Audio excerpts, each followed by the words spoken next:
Yeah! Welcome to the Fins Tailgate. It's another episode of Drop the Mic with your host, Mike on the mic. Got El Capitan backdoors. He's doing, backstage, not backdoor. We don't like the backdoor back here. But, guys, thank y'all so much for joining us tonight. Gonna keep it fun tonight. I got a bunch of topics. We're gonna open up the show at the end of the episode or when I'm done with my topics to whoever's in the comments that might want to stop in and share what they have to say. What up, Esta? What up, Fins Up? What up, Cat? Thanks for jumping in, guys. Y'all, please, anybody that's jumping in, repeat it if you see a bunch of new people show up. Like, subscribe, share our channel. We're growing. It's a lot of fun. Y'all are the reason that we're growing, and we appreciate it so much. Again, I've said this before, and I'll say it till I'm blue in the face, but we do this for y'all. This is all about y'all. This is all about really what we can bring for y'all, new content, different types of content. It's just going to keep growing. We're going to keep bringing you awesome stuff. Brandon in the back, he's the one that is putting together a whole bunch of stuff. He's kind of a secret weapon. But he's really going to help us out tremendously. And then, guys, y'all got to check out Cash and Tickets with Brandon the Bookie, Big Kev, and the Wizard of Oz. Those are phenomenal shows. If you don't know anything about betting and you're looking to get into it, there's really not a better show to watch. They completely educate you on just everything, all the terms, the lingo, the slang, their theories of how they bet and everything. It's a phenomenal show if you're looking to get into betting. We also have TMI Tuesdays with Tonk 7 and myself, Mike on the mic. That's going to be a really fun show for y'all. We've done our first episode was this week, and that's one of those shows I'm really excited about. Tonk will be the host of that one, and I'll just be there to play the game. It's going to be a game show type presentation for y'all, so we're really excited about that one. Of course, you always got to check out the Fins Tailgate. Eventually we're going to be broadcasting the Fins Tailgate on maybe some different platforms, but for now, y'all just anytime you see it pop up that it's scheduled, that's the show to check out. That's where we bring everybody together. It's an open forum. It is the tailgate party that never stops. Man, it's just so much fun on that show, and we wouldn't be doing any of these other shows without that one. So again, appreciate all of y'all coming by. Like, subscribe, share. If you come in and you hear something you really like, just hit the like button if you haven't done it. If you want to comment, we will be posting the link. Again, we'll post the link towards the end of the show to open it up to anybody that wants to jump in, and we can do a Miami Dolphins counseling therapy session, whatever you want to call it. Maybe I can help talk you off the ledge per se with the news that came out this morning. And with that being said, I'm going to go ahead and just give you a rundown of, after listening to everything, after digesting it all, participating in a few of the shows, I've kind of put together my own where I am, where I stand with Tua, and where I stand with the Miami Dolphins. And first I want to start with Tua. At this point in time, if we roll with Tua, there were questions that were asked about him that he still hasn't answered for me. That being said, the things that weren't questioned about him, his accuracy, his decision-making in the first and second read, footwork, his ability to manipulate the pocket presence, all the stuff that we didn't question about him. He's shown that he can do it on a professional level. But I need to see the rest of him unlocked. I need to see him grow his game. And I know I'm not going to shut the door on him getting better in Miami. And I'm all of this being said, I'm pushing away his first 2 years. If everything goes right, maybe this will be the first true year we get to see what Tua may become, or maybe glimpses of what he could be on a bigger stage, on a more consistent basis. Because at this point, it's a lot of inconsistency. And whether that be because of what we heard coming out about Flores and him not getting along, whether the offensive coordinators hindered him, whether the offensive line hindered him, whatever your opinion is of why he doesn't, to this point, has not had a fair shot, that's all okay. I'm ready to give him another shot. And it's not that I necessarily want him to be my quarterback going forward, but I still want him to be my quarterback. I talked about it last night. We spent the number 5 pick on him. That has to say something. I need to give him the benefit of the doubt as long as I can. Do I personally believe everything else will be unlocked? I think it really matters on who the head coach that comes in is. I want to sit here and tell you that I really think he is going to take a step forward in his third year. I don't know if he will until I see everything, everything, coaching, the free agent signings, when everything gets figured out and we have a starting roster, 55-man roster. We're going into the preseason with, 100 people and we're cutting it down and everything. And once we get to where we are and we have everybody set for opening week, then I don't want to hear any more excuses if we've made the right moves. I think Tua has a chance to enter into the great, maybe not elite, but the great quarterbacks eventually. I hope. He's a number 5 pick. I don't want to see that my favorite team made a mistake by drafting him number 5 overall when he really never had the ability to get to where the number 5 overall pick should get. The number 5 overall pick sets your team to a new landscape. It's supposed to, with a fair, that's why I'm saying give him a third year, because with a fair shakeout and you get enough time, if you're a top 10 quarterback, you need to elevate this team to the very next level. And we haven't seen that, and maybe he hasn't had a fair shot. None of us were actually in the locker room with him. We don't know what was being said. We don't know if him and Flores really were at ends with each other. We don't know any of that. We've heard what we've heard, and I could go on and on about what we've heard. And if it's true, then yeah, Tua, maybe he was hindered. Maybe he didn't get a fair shot. Maybe he didn't have a fair chance to prove that he could be something. I still think there was plenty of chances and plenty of games where he could have shown that he was the man and dropped the mic per se, because he had the opportunities. He just didn't deliver, and he inconsistently delivered in certain spots. And everybody talks about his two, Arizona and Kansas City. They were both great games. We saw a lot out of Tua that we wanted to see. But then when it mattered most, he didn't show anything. He showed that he can throw the ball 48 times. He showed that he could make he made the throw to Waddle. He made some decent throws in that game to Hollins down the right side, Waddle down the left side. He missed some throws here and there. He missed Devontae Parker a lot. He just didn't take that game by the reins and grab it by the balls and say, all right, I'm the man. I'm going to show you I'm the man. And they gave him 48 chances to do it. Granted, I think we're all in agreement. I wish it was more balanced running and passing in that game, because obviously with the weather conditions and, Tennessee showed how the game plan should have been. But before I move on from Tua, I just want to say this. If he's going to earn my respect as the number 5 overall pick for the Miami Dolphins, he has to elevate his game next year. Because I've heard people say it, and I won't argue against it, he has elevated those around him. He has elevated a bunch of random people last year at the offensive wide receiver position and made name. Matt Collins is now a guy that we're hoping to be here long term, and part of that is because Tua had to throw to him last year. I mean, I've heard this said before, but he played more games with Jakeem Grant than he did Devontae Parker, and that's your stud. That's your number 1. That's what you paid him to be. So he has elevated those around him. He has shown that he can lead a team, I think. I say I think because he didn't lead us anywhere, but it did seem like the team enjoyed playing for him. It did seem like the team respected him. In that Tennessee game, I think all hell broke loose and everybody was at each other's throats in that game. Devontae Parker and Tua. Tua was trying to calm Devontae Parker down after the non-call. Flores and Tua were on camera going at it with each other. That game just brought out the worst of everybody. But I think I've seen enough to say that he can be a leader. I don't know if he's the type of leader I want, but I think he can lead. There's more than one way to lead. And I think he has the potential to really lead the team in the right way.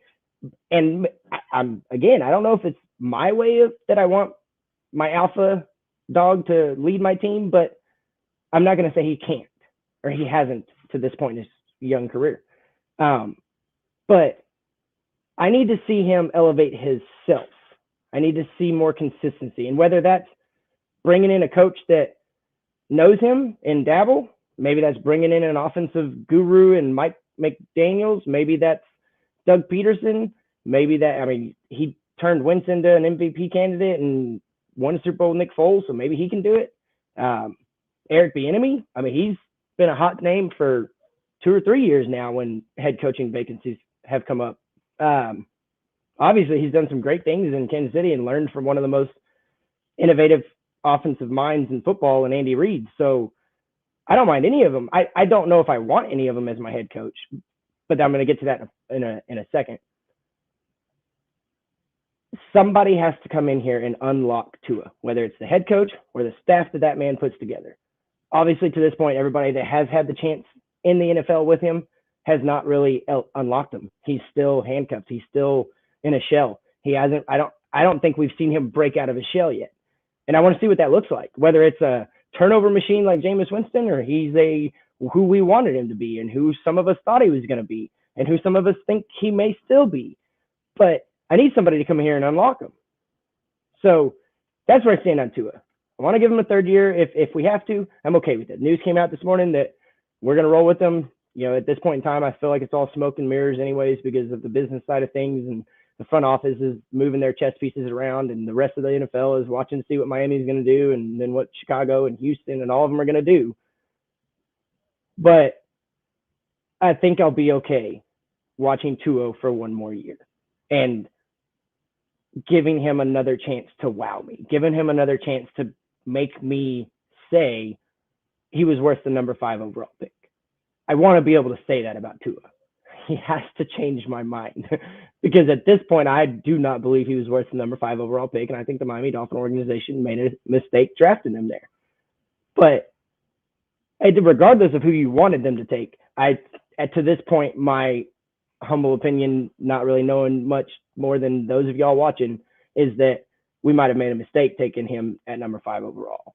And if that is the case, then that's the same thing that's happened since Dan Marino with quarterbacks.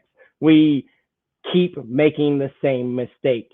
The one time we had the guy, team doctors said, his shoulder's never going to be the same, and Drew Brees left the building. So that was the only guy, in my opinion, that we've had since Dan that could have been something, and we didn't even let him play a game. We didn't even let him practice with us because of our team doctor. Like, it's the biggest mistake. One of the biggest mistakes in our organizational history is not signing Drew Brees and not bringing him to South Beach, because that's the guy. That would have been the guy, and he didn't. You know, nobody knows what kind of success he would have had here. And at this point, we have trouble putting a very good supportive cast around our quarterbacks. So who knows what would have happened? But I'm tired of, what up Lakers all day? What up Andres? What up Sean? But I'm tired of the organization that I love and the Miami Dolphins keep making the same mistake with the quarterbacks. So that brings me to my next point, where I stand with the team. The head coaching names, I saw Dan Marino is actually on the odds board to be the coach of the Miami Dolphins. Granted, he's plus 3,000. I just got a kick out of that Dan Marino is now in the odds to maybe get the head. Man, wouldn't that be something? Talk about a turn that nobody saw coming. Maybe not for a few more years. I don't know what Dan wants to do with this team, but there's a bunch of names available. Most connected is, of course, Dabble. He was with Tua at Alabama. He's reclamation project, and Josh Allen looks like it's successful. Last I saw, it was 27-0 at half, Buffalo over New England, which is a whole different story. That game's absolutely insane. Did not expect that. I thought Buffalo was going to have a little bit more trouble, but New England can't stop them at all. But so here's where I stand with the team: Brian Dabble, Mike McDaniels, Nathaniel Hackett, Dan Quinn. I think might actually be out of the runnings now. It seems like Denver is really going to make a push to get him. But then you've got Jim Caldwell, Jim Harbaugh. You've got Doug Peterson. I mean, all of these names have been out there. I have decided that I don't care who it is, as long as they are a leader of men with their current skill set. If they're good at defense, awesome. If they're good at offense, awesome. If they're right in the middle, awesome. I don't care about all that. I need somebody to come in here and take this fractured locker room, galvanize it, and get us to be a team again going forward. I want a leader of men as the head coach. Personal feelings, I think that would be Dan Quinn. Regardless of what you think about him, everybody loves playing with him. What he's done in Dallas, taking the league's worst defense to top 10 defense in one season with the same cast of characters, is Granted, they did draft Michael Parsons, and I'll talk about him. We'll do a Cowboy show one day, and I'll talk about him. But it's remarkable that the Cowboys' biggest issue has been Jason Garrett forever, and then they brought in Mike McCarthy, and his first year it was a shit show, and then they bring in Dan Quinn, and now they have a legitimate case to be considered in the contender conversation.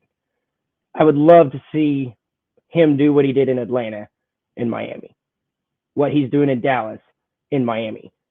I would love to see what he did in Seattle with the Legion of Boom in Miami. We have the talent to be the Legion of Boom 2.0. I would personally really, really, really love if it came out that we brought Dan Quinn on. And I trust that, I mean, his offense in Atlanta was freaking phenomenal. So I trust he's going to bring in the right minds. If maybe he can convince a Mike McDaniel to come take an offensive coordinator position, be a head coach in waiting, whatever. I don't care. I trust him. I trust Dan Quinn to put a staff together. I wanted Flores to put a staff together. What up, MCJB? He just didn't. He brought college coordinators and couldn't decide on which one, so he brought two of them and said, you guys split it, and I trust you. And they didn't deserve anybody's trust, obviously. So I trust Dan Quinn to put a good staff together. I don't know if Mike McDaniel will put a good staff together. I don't know if Daboll's going to put a good staff together. We had a Buffalo fan in the show last night towards the end, and he was talking about how Daboll is good when he's in the zone, but he's too cute sometimes, and that he has grabbed a hold of the offense, but he doesn't know if he'd be able to grab a hold of the defense and improve their morale. So I don't know if I trust him to build a good staff, and I don't know if I trust him to galvanize this locker room or rebuild this locker room. I think I'm using the wrong word, maybe not. I don't know. But there's the guy that they bring in has to be able to put a good staff together and has to be a leader of men. So I want Dan Quinn. If we can't get Dan Quinn, I think I want Doug Peterson. If we can't get Doug Peterson, Jim Caldwell would be phenomenal. I just don't know how connected he's going to be with the Dolphins. And then after that, it's a bunch of guys that would be first-time head coaches building a team. I don't think Jim Harbaugh's ever going to be coming here. I do think he's going to leave Michigan, but I've said on record, I think he's going to Vegas. I think that's a perfect marriage. Guys in the comments, y'all want to hop in with some comments on there? What y'all think about anything I'm saying, really? Y'all just get to listen to me today, so I apologize for that ahead of time, but this is fun, so I appreciate y'all. And if y'all have any comments, please don't hesitate. I'll put them up there. But yeah, it's just, I think when it comes down to where I stand with the head coaches, I want a leader of men. I don't care about the name right now. I don't think I'm going to care about the name. Lakers all day, Marvin Lewis. Dude, if he wants to come out, Cincinnati never fired him because he was good at leading his team. I mean, yeah, they were perennial, never going to win, but I think they made the playoffs 8 straight years without winning a game in the playoffs. I can't remember. You can tell me if I'm wrong in the comments, but Marvin Lewis would be great. I love what he did in Cincinnati with Carson Palmer. He had Andy Dalton. I mean, he was a good coach. Dan Quinn, Scant Dollar. Yeah. I mean, I've said that. I'm 100% on board with that for me as well. But back to Marvin Lewis. Yeah, I think Marvin Lewis would be really fun. Jim Caldwell from Sean and Doug Peterson. Yeah, I think those two have proven that they can build a staff and lead a team. Obviously, with Doug Peterson winning a Super Bowl, like I said, with Carson Wentz as his quarterback all year, and then, now you got to deal with Nick Foles, and all he did was just win Super Bowl. So he's proven he can do it. I trust him. Obviously, Doug Peterson and Marino, back up to Marino. That's a storybook in heaven, but that was written for us to just dream about because Miami's storybooks never come true. There's always a storybook ending. There's always a storybook way that this could all play out and come together, but we have yet to see it happen. So I said this last night. I have a pipe dream, but pipe dreams are like pipe bombs. Eventually, they're going to blow up in your face. So I don't even want to talk about my pipe dream anymore because I don't think it's going to happen anymore. But I just want a leader of men, guys. That's all I want. And girls, if you're watching, I just want a leader of men. I want somebody to come in here, take this locker room and improve on the morale and take this team to the next level because everybody wanted to play harder than they had been playing. Whether that's Tua, Howard, Byron Jones, you go down the list, Christian Wilkins, maybe Jesse Davis gets fixed. That's a joke. But maybe Austin Jackson's not a drive-through anymore, and at least he has some speed bumps so it slows people down. maybe Eichenberg, Chris's guy, maybe he becomes great too. Or not great, but maybe he becomes worth the draft pick, because right now we have 3 guys out of last year's draft that were worth the draft pick, and I think we missed on everybody the year before. So it's just I'm ready for the Dolphins to prove me wrong and prove all my friends wrong, that they keep screwing it up, and that's all there is to it. So however you feel about it, whatever owners you think the fault lies on, they still screwed it up. Sean says Jim Caldwell went 14-2 in a season, and he could have had a chance to break the Dolphins' undefeated record, but he was told to sit guys for the last 2 games. I mean, Jim Caldwell, I have no problem with what he did. Indianapolis is the last place, I think. I could be wrong on that, but Jim Caldwell. That's why I think he can lead men. I think he's a great leader, and I definitely trust him to build a staff too, because at this time it would be about building a staff. Lions, thank you. El Capitan in the back. I knew it was blue and white, but couldn't remember which one. But yeah, I agree with you, Sean. Jim Caldwell has proven that he can do it, and hell, that he's probably the most successful coach in Detroit. Could be wrong on that, but he had to have been, as far as a season, for sure. Was he there when Calvin Johnson was there? Was he gone and that's why Calvin Johnson left? I can't remember how the timeline of everything. There's so much going on up here. But well, that's where I stand with it now. That's where I stand with the head coach. Now, where I stand with the team is, I've briefly said this, I'm a Miami Dolphins fan. I just want them to prove all the naysayers wrong and do something right. Whether we think it's right in the beginning, I just want it to end up being right. I don't want them to be wrong anymore. I don't want them to. Yeah, Sean says the Bills are straight smoking the patch right now, for sure. They did not see it coming. I did pick Buffalo. I did pick Cincinnati, so I'm going to be 2-0 today, but I did not see a blowout coming. Not at all. I thought it was going to be close, at least touchdown, 1-score game, maybe a 10-point margin. I don't know. But I was talking about Calvin Johnson there. Oh, where I stand on the team. So I'm tired of all my friends that are not Miami Dolphins fans laughing at my favorite team.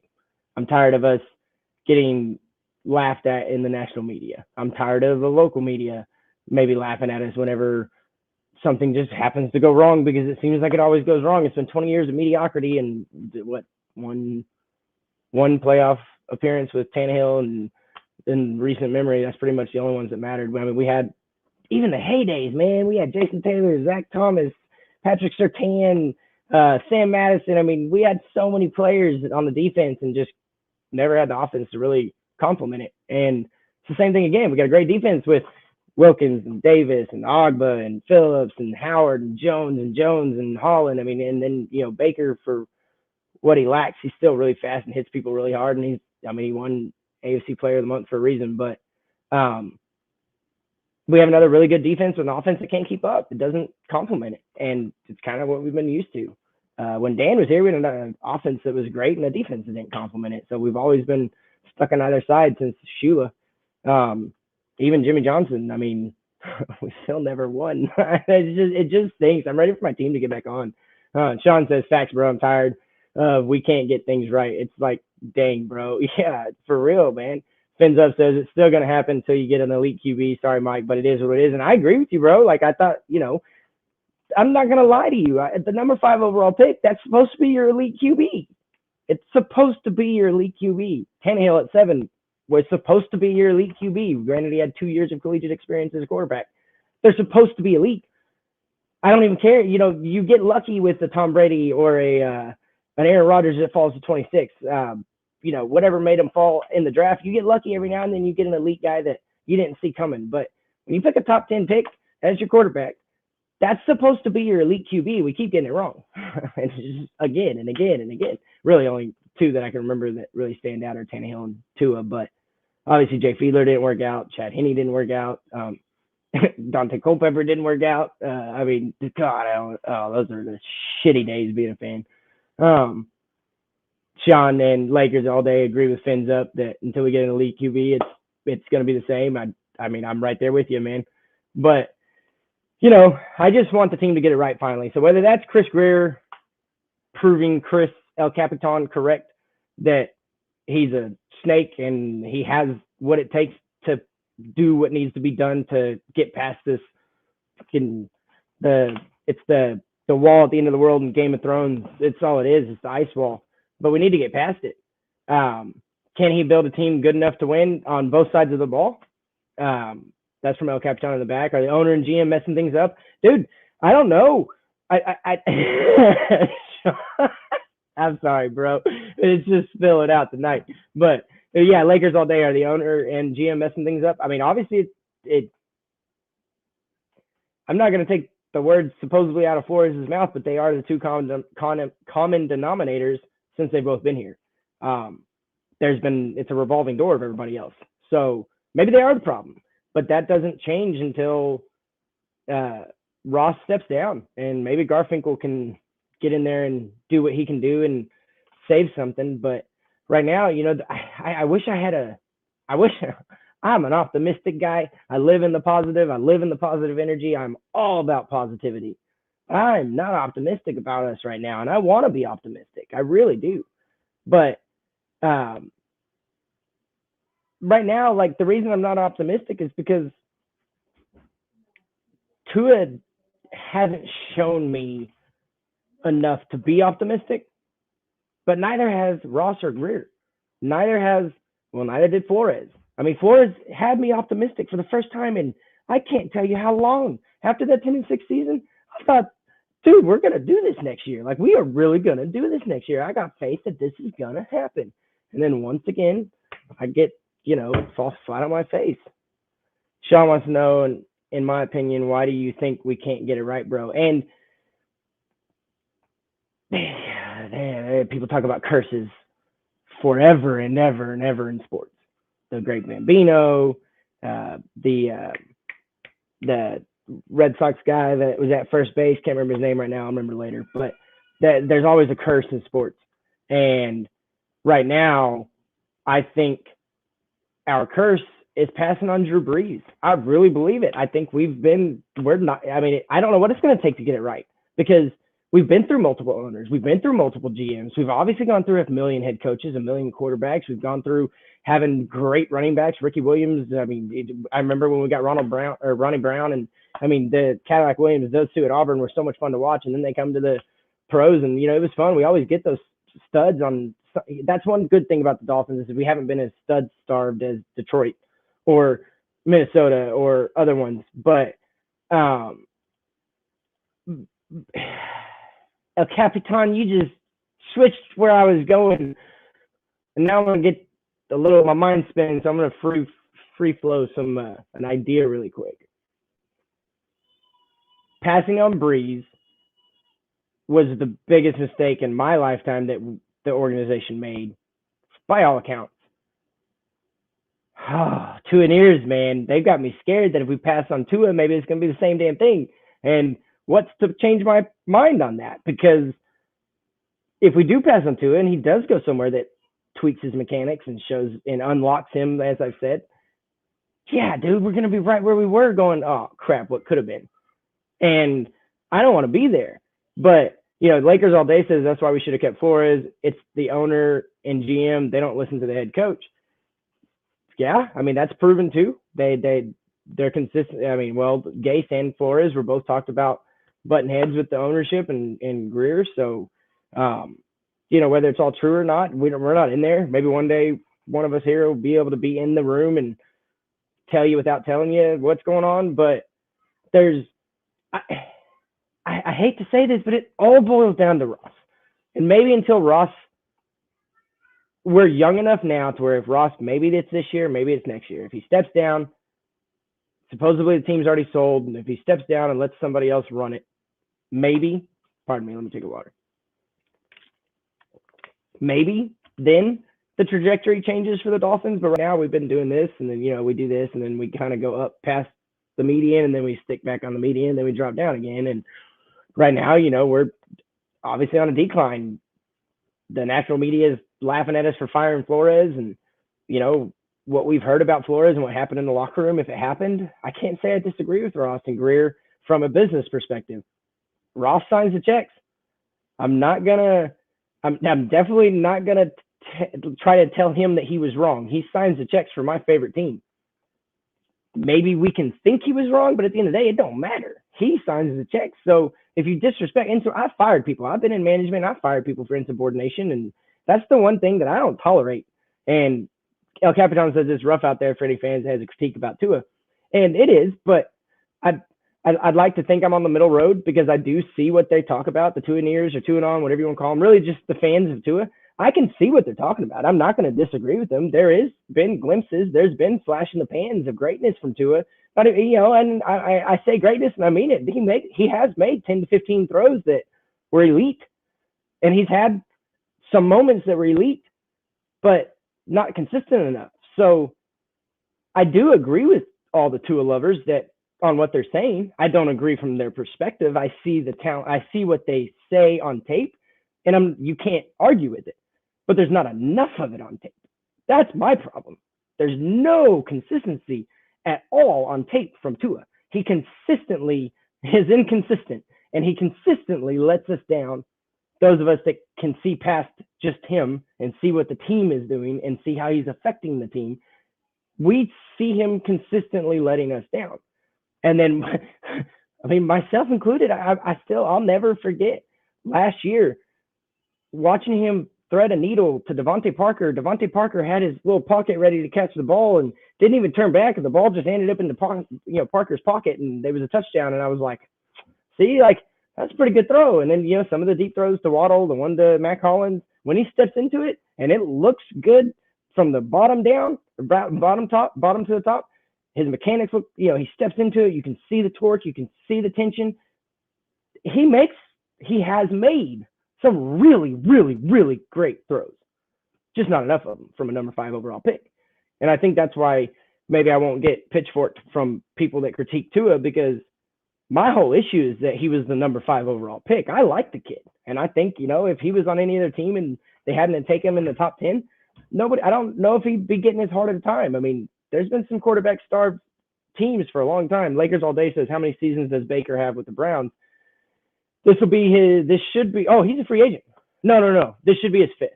I don't remember if they extended him. But Baker, dude, I said it to all my friends in the circle when it happened that he was Eric Crouch 2.0. He's really good for 1 year in college. Crouch did it for multiple years in Nebraska, but I never had faith in Baker. Still don't have faith in Baker. I think he's a tough guy, but I think he's more a me guy. Tries to be a team guy, but I think he's still more of a me guy. And yeah, and I see Lakers All Day point. But here's what the Miami Dolphins, what they don't have the luxury of is waiting. The Browns, we're trying to do it different. The only way we do it different is by not waiting, because we always wait. We always give them too much time. It's time to change that narrative. El Capitan says Ross needs to be held accountable if this falls. Well, I think Ross steps. I think if he doesn't step down and it falls apart this season, he has to step it down. He has to. If he doesn't, he will have people trying to burn his house down. I mean, he's got to be. Yeah, and Lakers All Day. That's what I am worried about. Is Tua more like Baker, or is Tua more like Kyler, or is Tua more like Josh Allen, or is Tua the late bloomer in Josh Allen who couldn't hit a brick wall with a brick, and then all of a sudden he looked good and his accuracy switched from his second to his third year to be. I mean, obviously he was completed, I think 66% of his passes this year after completing, 54% his rookie. I can't remember, but his rookie season, I was like, why did they take that kid? He can't hit the side of a barn. And all of a sudden he looks better. And a lot of people credit that to Diggs, but it's not just Diggs. The ball placement is tremendously better from Josh Allen. He's gotten better all around, and there is nobody else like him in the league. We're not going to find another Josh Allen. We have Tua. And Tua, the only thing you can compare him to are the small in stature guys: Kyler Murray, Drew Brees, Doug Flutie, Russell Wilson. Even Russell Wilson's bigger than him. But, speaking of bigger than him, they say Tua is 6'1". I saw a picture of him standing next to not Serena Williams, her sister, Venus Williams. And Venus was like knelt down a little bit, and she was still a couple inches taller than Tua. And I know camera angles and everything, but Tua is probably closer to 6 foot, 5'11", maybe. But, you can't compare him to the guys that you want to compare him to. You can't compare him to Herbert. You can't compare him to Burrow. He's not that type of quarterback. You can't. I've done it myself, but we can't. He is a guy that has to have a system or a true offensive genius behind him. he's not a guy that can place in any NFL system and he's going to be, a work in progress, but obviously he'll take strides and be better. You can't put Tua in any system you want. You have to build the system around him, which a number 5 overall pick, I'm okay with doing that, especially if they've shown me along the way that it's worth it. But West Coast has been a system forever, and this RPO ain't working, and we're trying to build an RPO system around Tua in a West Coast. Really, it's not even a West Coast league anymore. It's a downfield league now. So Drew Brees is, without argument, 4,000, 5,000 yards, held all the records until Brady and him have been going back and forth. Like, Drew Brees did it. Like, he proved all the naysayers wrong after the Chargers. He proved everybody wrong, and he won a Super Bowl. He didn't win multiple Super Bowls. I don't care. I just want one. I just want one before I die. I got one from my Longhorns, and I got one from my Mavericks, and I got 2 heartbreaks from my Rangers because they made it twice and just couldn't win it. And I will talk about Game 6 in 2011 World Series on the baseball show. Can't bring up those emotions anymore. It still hurts. But there's your number 5 overall pick. If you're going to build a system around him, he has to be worth the system being built. And I don't know what system we were trying to build around him, because obviously all the moves didn't work. We didn't spend enough money in the running back. We didn't draft a running back. We didn't build a system around him. We just tried to make what we had work with him and take a few pieces here and there to help him out and bring his, one of his good friends, Waddle, in to help him. But it's been said before, and I can't argue with this point either, that, it's always bring him help and he can be better. Well, I want him to just get better. He's the number 5 overall pick. He's got to get better. But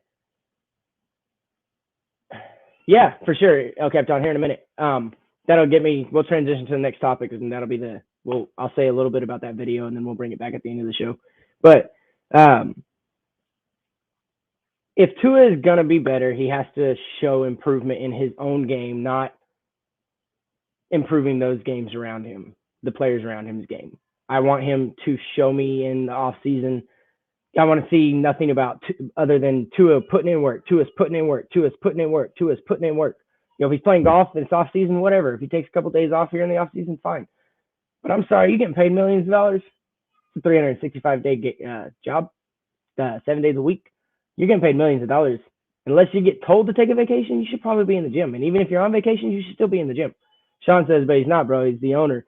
And if this ish hit the fan, he's just going to look dumbfounded. So here's an angle that I haven't talked about, and it's kind of on that topic, Sean, is that I always wonder. I started to wonder after I saw the last press conference with Ross and Greer didn't show up. Is Ross making Greer the fall guy, giving Greer one last chance to bring the right people in? And if he doesn't, then Ross can say, the previous GM, the previous management just didn't do that well of a job in putting the team together and blah, blah, blah. It's a stab him in the back business once you're out of town. And I'm wondering if Greer's the fall guy. And if that is, then Sean, you're right. He's going to look dumbfounded, look like an idiot, and be prideful that he still wants to see a championship before he lets go of the team. I don't know, but go ahead, El Capitan. Let's bring up that video. Let's hear what national media says. This is from ESPN, I believe. Or yeah, it's from First Take on ESPN. Blah, blah, blah, blah, blah.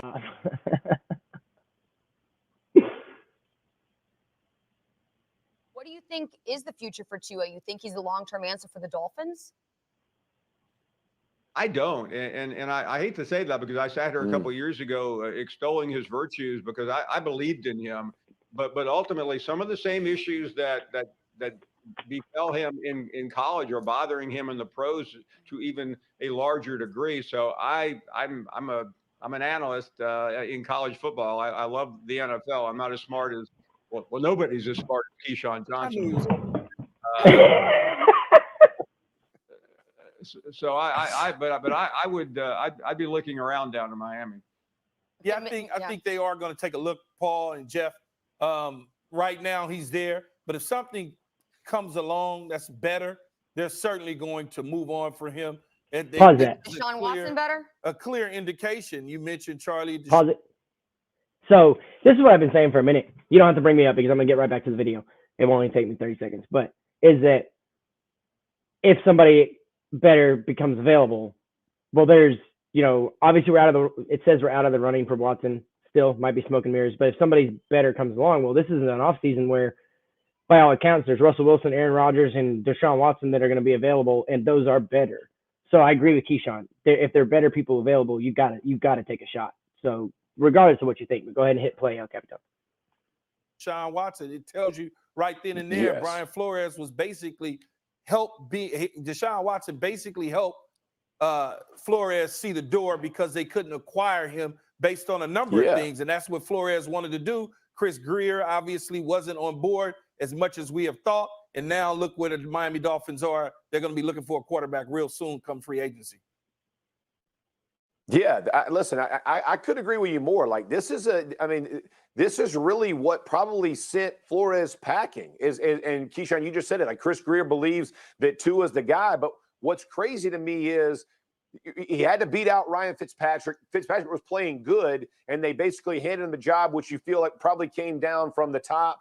And then as it's gone on, they seemed like they wanted to replace him. And whether it was Flores or Grier or Ross or whoever, however it looked, it always felt like they're trying to move on to somebody they feel like can do something more for their franchise. Now, can Tua continue to develop as a quarterback and become a very good quarterback? I believe that's possible. But right now in the NFL, when you're at that 9-10 win type team where Miami is, nobody's patient. They want to see that quarterback take that step, take that team to the next level. He has not done that. And look, their offensive line is not good. I'm not trying to say it's all his fault.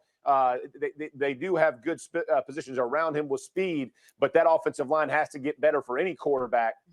But when I looked at it, there's nothing about, I could understand why Flores wanted to move on. There's nothing about his game in the NFL that says, man, he's going to hoist this team on his shoulders and carry you to that 2 or 3 victories that you need from your quarterback if you want to be a playoff caliber team. Just hasn't happened yet. Well, Deshaun Watson wasn't going to play this season regardless, so I don't see why that should rest on Brian Flores' shoulder. But Keyshawn, with that, I want to ask you, Tua, you think if he doesn't play for the Dolphins next year, where does he go? What is his ceiling? Is he a starter still? I think he is a starter in the National Football League, but he has to be with a team. So, and I want to answer this because obviously, they get paid millions to do what they're doing on TV, and we're doing the same thing here, and they're echoing a lot of the stuff that you hear on Miami sports podcast community. But Jeff Saturday just said that Top wanted Tua Flores, listened to them, and he got fired.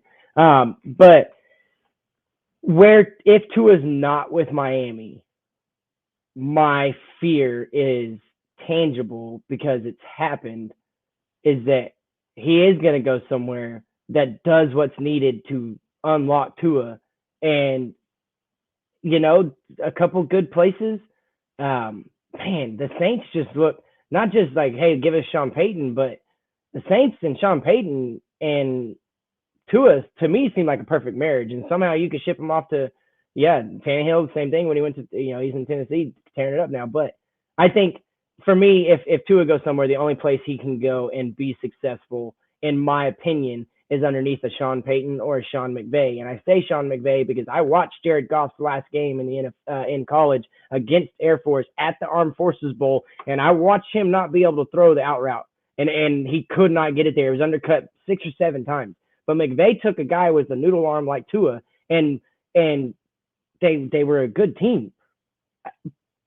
But I don't want a noodle arm as a good team quarterback. I want an elite quarterback. Saxman Jay Will says, originally Ross said the new head coach would decide on keeping Tua. Now the head coach has to be willing to work with Tua.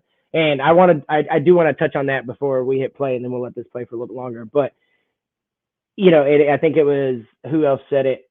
Somebody else brought it up that since when does a team force a quarterback on a coach? It does sound like the ownership is in the front office is force feeding Tua to the next guy. And if that is the case, then the Dolphins are doing exactly what the majority of us really expect deep down is they're going to screw it up. So Tua all hopes, Andre says Tua all hopes, and what if we can't live with that? Exactly. But I'm telling you, Andres, if this was a quarterback that was drafted in the 3rd round, none of us would be thinking this because we'd be waiting for the next shitty season to get the next great quarterback. So if he was because he's a number 5 overall pick, they said it too. there's no patience anymore. And smart play from El Capitan says, sell him high, Grier. And, El Capitan can convince, he can convince white paint that it's black because he just makes it sound really good. And he thinks Grier is that same type of guy. So maybe he's true. But we go ahead and hit play on the rest of the video. Let's see what's going on with they say this. Like that is asking to run the ball, play solid defense, and for him to make one or two nice throws in a game, that's who he is. He is not, you're not looking at Aaron Rodgers. You are not looking at a guy who is one of those type of quarterbacks that is going to be the lead reason you win games, the lead reason you go to the Super Bowl. Right. He is a piece to a team, and that's okay. There is nothing wrong with that. I won a Super Bowl with a quarterback named Brett Johnson that didn't make the mistakes, did everything right when we needed him to, made all the throws, and was a leader. Mm-hmm. You can flourish doing that. It's a lot like the Baker Mayfield situation. They can win in Cleveland with Baker Mayfield if he stays healthy and they don't ask him to do too much. Yeah. The problem, Key, in all of that conversation is that teams, they don't script the way that we did in the past, right? So much of their game plan is reliant on the quarterback making those plays, where when you and I were playing, it could venture off to another player. It was the run game's going to have to do that. Defense is going to do. Think about the Baltimore Ravens and how good they were early 2000s. It with Trent Dilfer and that whole, their defense was, they shut folks down. Like there are teams, the Tampa Bay teams that you played on, like good defenses, okay offenses. Like right now, everybody wants these quarterbacks to go light it up for 30 a game, and not everybody's equipped to do that. But like Jeff, you said, there are good quality starting quarterbacks, but you, as a coaching staff, you have to be committed to running the football and protecting your quarterback from himself at times. I don't understand why that's an indictment on quarterbacks. That's every other player in the NFL. We all got strengths and weaknesses. Accentuate our strengths and limit our weaknesses. That's what a coach's job is. I think we've gotten away from that to a degree. Jeff, can he be, now listen to me now, Jeff. We do have to wrap up the conversation to make this quick. Early Russell Wilson in Seattle. Early Russell Wilson. Can he be that? Ooh. I don't know. I think just below that. I think just below that for me. Yeah. Okay, well, Dolphins owner Stephen Ross says that they don't intend on moving away from Tua, but of course he's going to leave that final decision up to the next head coach. So we will just wait and see what happens on that front. Paul, thank you so much for. Yeah, Paul Feinbaum. If y'all don't know who that is and you want to know anything about college football, that dude is a genius when it comes to college football. He is so much fun to listen to. Lakers all day says Tua is Baker 2.0. I wouldn't give him that. He's Baker 1.5. I wish I could say he's an updated version of Baker, but I think Baker has more of a running skill set that keeps him alive a little bit more than Tua. Tua was never ever considered a dual threat guy. So run an RPO offense with a guy that's never really going to be a threat with his legs. It's just all wrong. It's just all backwards. Like there's no way around it. What we have done to this point is wrong. And Tua at this point was a terrible decision. But we're going to get back to this, guys, at the end of the show. I got some other stuff, man. I got a whole – this is going to be the quickest part of the show is the other stuff. But I want to get to the NFL games that are coming on tomorrow. As long as New England doesn't do something historic, I was 2-0 today. I did pick Cincinnati, and I did pick Buffalo Tuesday on TMI Tuesdays. Tomorrow, we have Tampa Bay and Philly, Arizona, the Rams, and Pittsburgh and Kansas City. Tomorrow, we have Tampa Bay and Philly, San Fran and Dallas, and Pittsburgh and Kansas City. I believe Arizona and the Rams is on Monday. So tomorrow, the Tampa Bay and Philly game, I want to get that one first.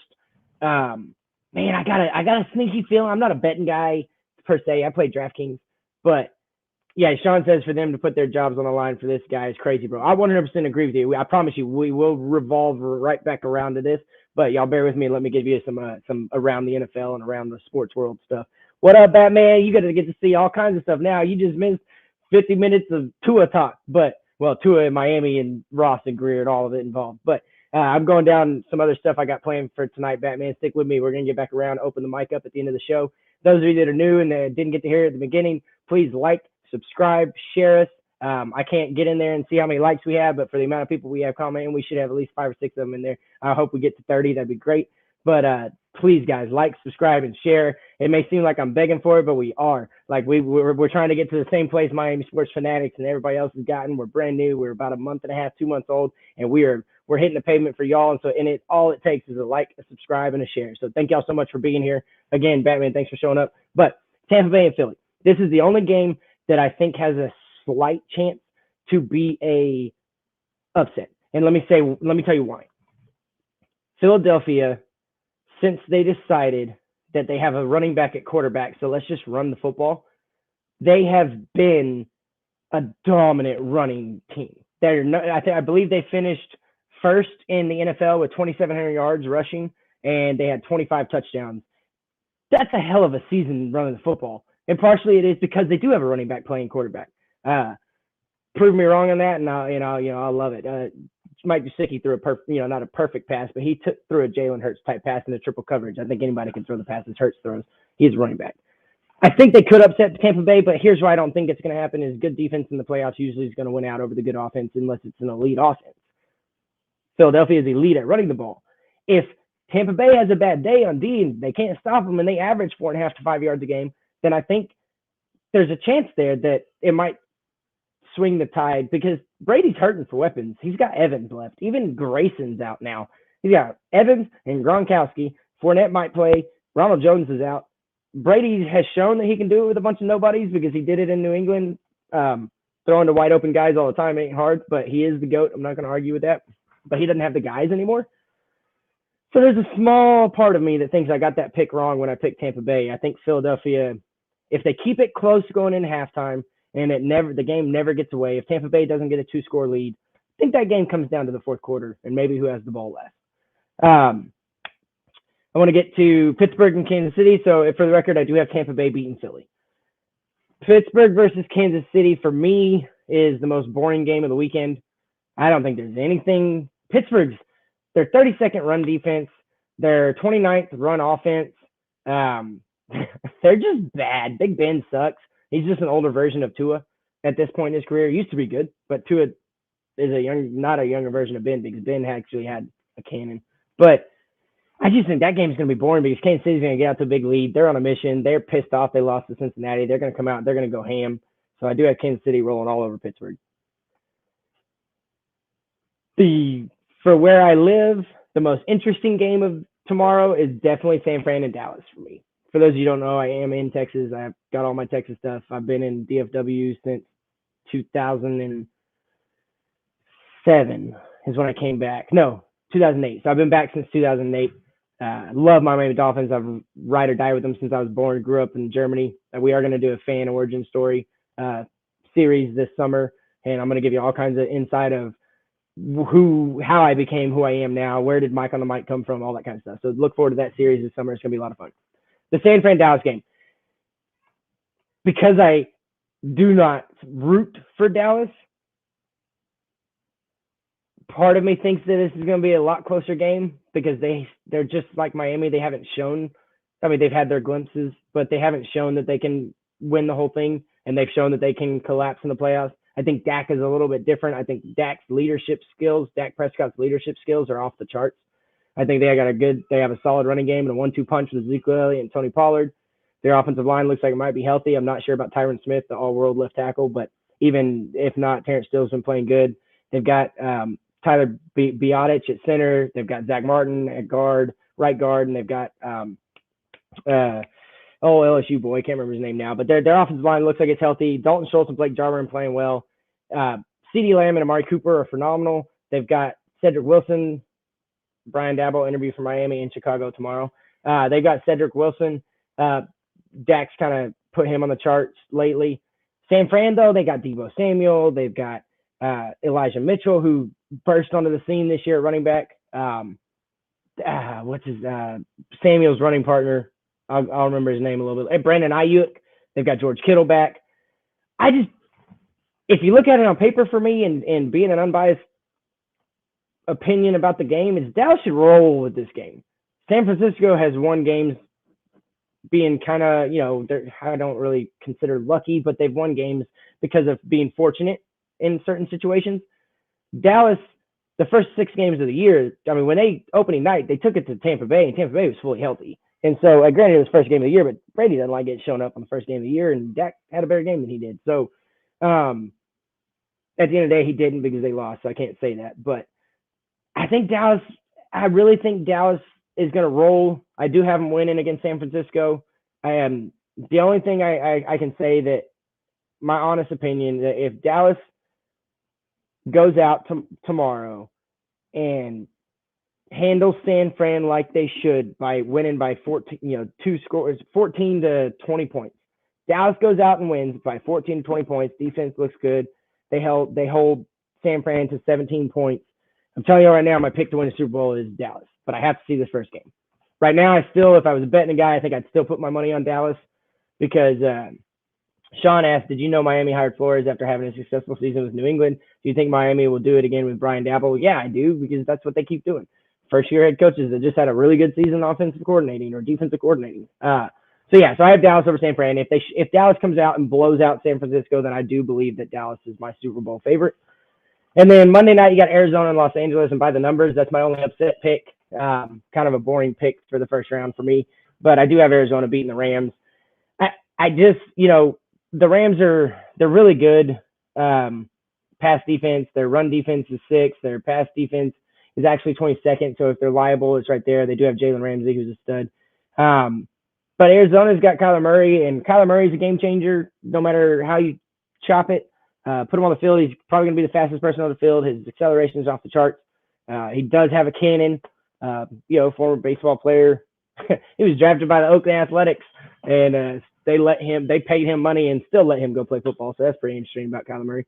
But I think Arizona's going to beat the Rams. I think Cliff Kingsbury, everybody gets lucky every now and then. He might get his first playoff victory and maybe be able to get 2 of them. But I think they beat the Rams because Matthew Stafford has yet to show that he can be what he is in the regular season. In the playoffs, his career has been a bunch of playoffs.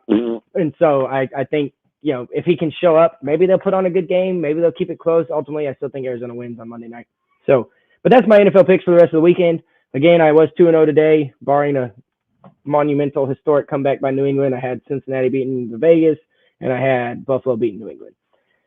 Now I want to get to my favorite sport is baseball, guys, by a mile. My favorite team is Miami Dolphins, but my favorite sport is baseball. And God, I'm starving for it. Right now, the hot stove should be cooking. There should be boiling pots all over it and rumors flying everywhere and free agents signing here and international prospects signing here and all this other stuff. But the freaking owners and players association can't agree, so they're still on a strike. They did convene yesterday for the first time in 42 days. The players they kind of laughed the owners out of the building in the last negotiation meeting with the offer that the owners put down on the table. So the owners are waiting for the counter offer from the MLBPA, which is the Major League Baseball Players Association. It boils down to 5 years ago, mid-level players were making about 12 to 13 million a year, and now that's dropped all the way down to like 5 million a year. And there's an astronomical number of 1-year contracts going out. So players just don't feel as secure because, for those of you that don't know, the MLB owners struck a massive TV deal a few years ago, and now all that TV money's coming in, and the players didn't get any of it. And the players, yes, they own the team, and the players are, as El Capitan says, I don't really like to say it like this, but they are the toys. But the toys is what makes them the money. That's what puts the butts in the seats, unless you are the Yankees or the Red Sox or just Cubs. If you have a team like the Rangers who been there, but they've been there twice in their entire organization's history, but they never won it. So players have to be here to put butts in the seats because the history of the team won't do it. And the players are just asking for a little bit more respect. That's literally because of what's going on. The only other update I have for you about Major League Baseball is that spring training is scheduled to start March 22nd. My personal belief, I think they're going to miss the date of spring training, but I think they will start the season on time. There's a lot of money in opening day that they've been counting on. A lot of tickets already been purchased, and they don't want to mess that up. When it comes down to it, it's all a money game, and I firmly believe that they will start their regular season on time. I think we'll have an abbreviated spring training, but guys, I'm telling you, as soon as the deal struck, y'all, I'm going to be posting update after update after update video, little clips. And I'll be telling you, because there's about to be so much. My favorite times of the year in sports are free agency in baseball, basketball, draft in football and draft in hockey. I freaking love it all. And right now, there's probably guys like Carlos Correa, guys like Javi Baez. There's guys on the list right now. There's Troy Tulowitzki. I mean, not Troy Tulowitzki. Trevor Story's available. There's elite level baseball talent available right now on the free agent market. And I mean, the Marlins are in need. The Rangers. There's so many teams that are in need. And for those of you who don't know, and I'm not trying to be a homer, but the Rangers just smashed a record set by the Yankees when they got when they got Hideki Matsui. They blew past the 400, and I think it was 490. It was 459 million that the Yankees spent on 11 players that offseason, and the Rangers are up over 500. They're getting closer to 600 million on like 4 or 5 guys. So that's going on in free agency, and then all around baseball is expecting the Rangers to still be aggressive, going after guys like Clayton Kershaw. The Rangers are trying to do something unprecedented in a baseball offseason. But then you have the Marlins, who their offseason has been about, okay, well, this is what we need. What are we going to do? And then all of a sudden they can't do anything because the strike happened. And so they're in limbo too. So, being able to talk to South Florida people like y'all, I'm really excited to dig into the Marlins for y'all this year. Baseball is where that's where I got so much information. I have a source. Like, I've got baseball is it, guys. But right now there's nothing going on, and it's really, really boring. But I want to go ahead and we'll transition to the next sport. If it has competition, I love it. The NBA update right now is that Miami's really, really good, and looks like Spoelstra might be one of the best coaches. Pardon me, guys. I'm going to turn my camera off really quick and clean it. I can see smudges on it. But, yeah, Miami Heat are killing it. There's no question about it. They are, I think they're number one in the power rankings, but they are, turn my camera back on. They are right now 27-15. Last 10, they went 8-2. Closest person in their division is 23-20, and they actually had a 7-3 last 10. So, even though it was that good, Miami's just that much better in that division. Chicago is sitting there at 27-13. So technically by record, they are better than Miami, but because of the amount of games they have missed with COVID, they have to make some games up. And then Brooklyn's sitting there at 26-15 in the East. And so Miami, just for me, Brooklyn's still dangerous, but Miami Heat they look like the Heat of really 06 and before LeBron's Heat. I don't like LeBron's Heat. I know he brought y'all some championships, but D-Wade was y'all's best player of all time by a mile. So the NBA update right now is coming up to All-Star voting. Real quick, the leaders for All-Star, I'll just give you a real quick leader update of who's first in each position. So right now in the Western Conference for the front court, you have LeBron James pretty much running away with the votes. He's 13. He's 1.3 million above number 2, which is Nikola Jokic. But you do have Stephen Curry, who is actually ahead of LeBron for the guards in the Western Conference. He's got 3 million more pretty much than the second guy, which is Ja Morant. If y'all don't know Ja Morant is a stud. Definitely, please, if you never watch basketball right now, regardless of what you think about it, the political things aside, it's still a really fun sport to watch. It's really fast paced.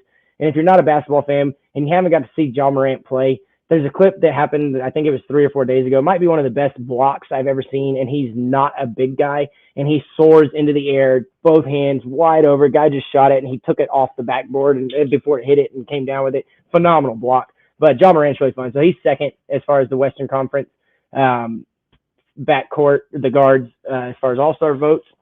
Now we get to the fun conference for Miami Heat fans is the Eastern Conference.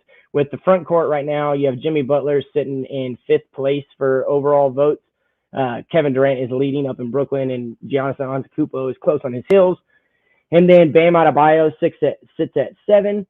Guys, personal opinion about both of those. I really wish my Mavericks would have gotten both of them because they're both absolute studs. Bam Adebayo's ball skills. I mean, when you have a center winning the skills challenge in the All-Star weekend, again, regardless of what you think about basketball, the fact that a center can win a skills competition, that dude's extremely skilled at the center position. Probably plays the 4 a little bit more.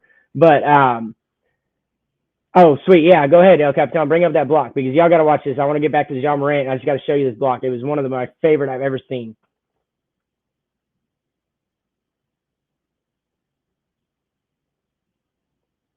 I'm trying to hit play, but I can't.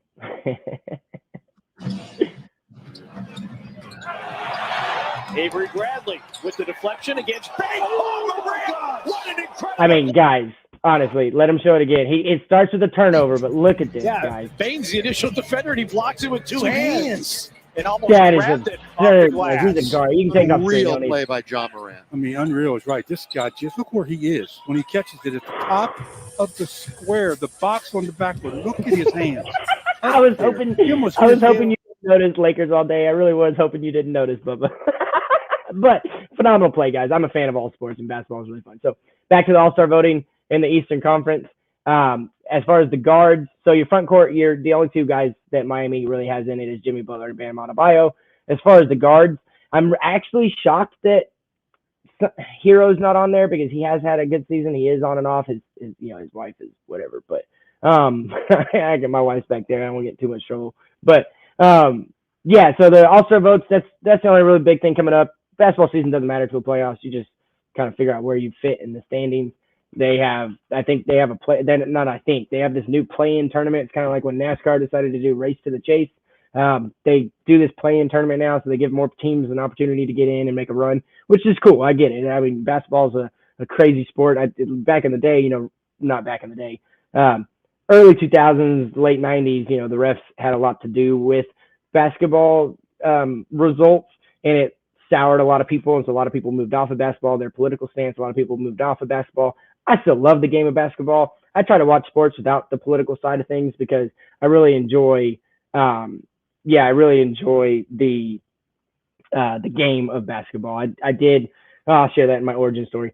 Lakers all day says my Lakers are losing right now to the Nuggets.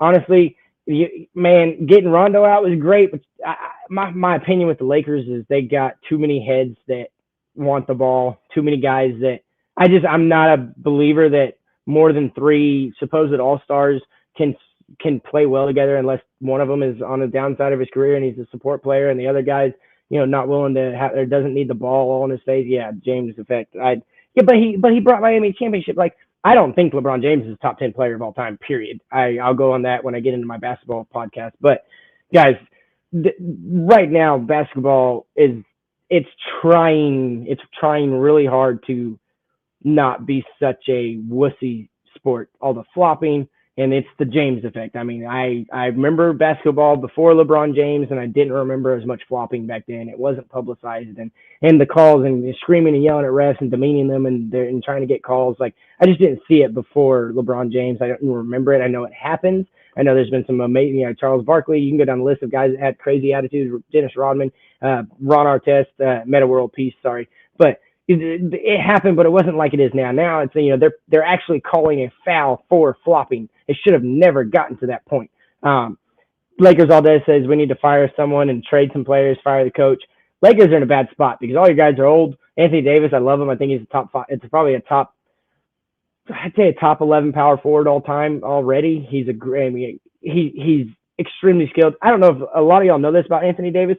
That dude was a point guard up until junior year of high school, and then overnight he grew to 6 foot what he is now over the summer, and so he had the point guard skill set until he was a junior in high school. Now he's this power forward / center, and he's taller than everybody else, and he's more skilled than everybody else, but he had to wait for his coordination to catch up because he got so big.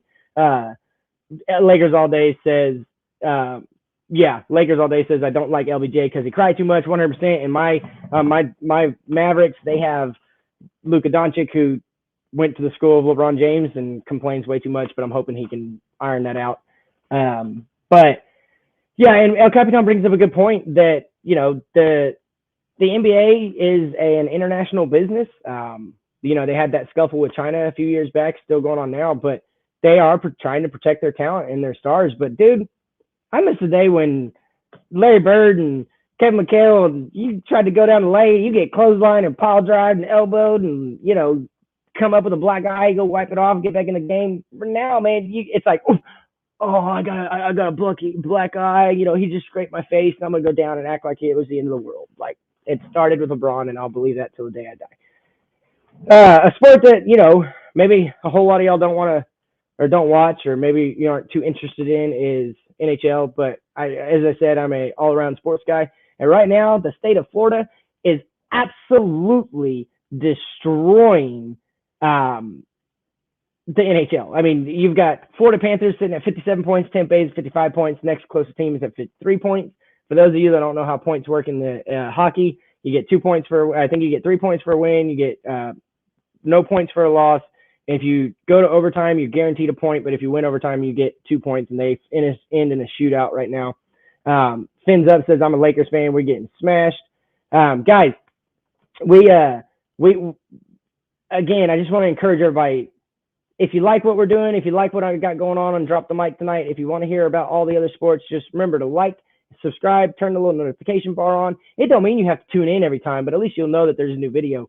And that subscribe button really is important, guys. We've got all of y'all are doing, I mean, y'all are putting in so much work watching our videos, and so it makes us want to work harder for y'all. So I really appreciate you. I'm hoping it's not work to finish our videos. I'm hoping it's an easy watch and an easy listen, but we really appreciate y'all being here. So just like, subscribe, share. I've got tons of content coming from my end when it's baseball, basketball, hockey. Dude, I've even got a Winter Olympic update. Beijing, the city that's supposed to host the Winter Olympics, is got their first locally transmitted case of Omicron, which is the new strain of COVID.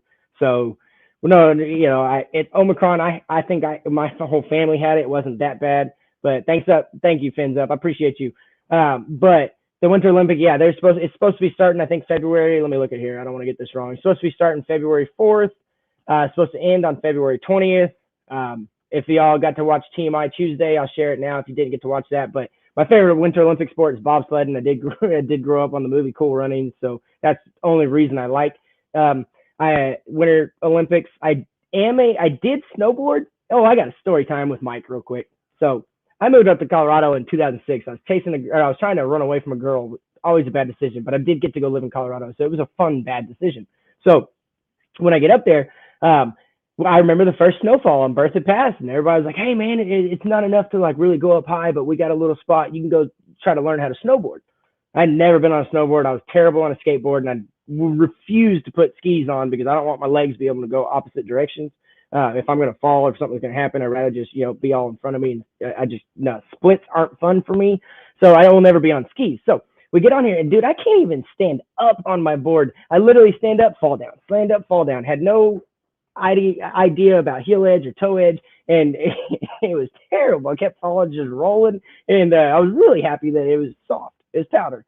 Well, then we get the really big snowfall in Berthoud Pass, and I was up there the year that we had that massive avalanche in Colorado. It was one of the biggest ones ever recorded. Didn't really kill many people. I don't think it killed anybody. But right after that had cleared and the roads were good. Of course, that's a massive amount of powder. It's super soft snow. We going up there to try it out. So we get. Let me remind you, I couldn't even stand up on a snowboard. Well, then we get to this fresh snow, and I finally got toe edge and heel edge, so I can at least go straight down the mountain. And I'm gonna act this out. So, I got this part down, right? So I'm at least standing up. I'm going back and forth. When I feel like I'm falling back, lean forward really quick. So I get this bright idea. They build this ramp, and it's about this high. Okay, so I'm 5'10", so it ain't a really big ramp, but it's a ramp. And so I see everybody. They're going down. They hit it, and a lot of them kind of look like they don't know what they're doing either. Which it turns out they really did know what they were doing, but.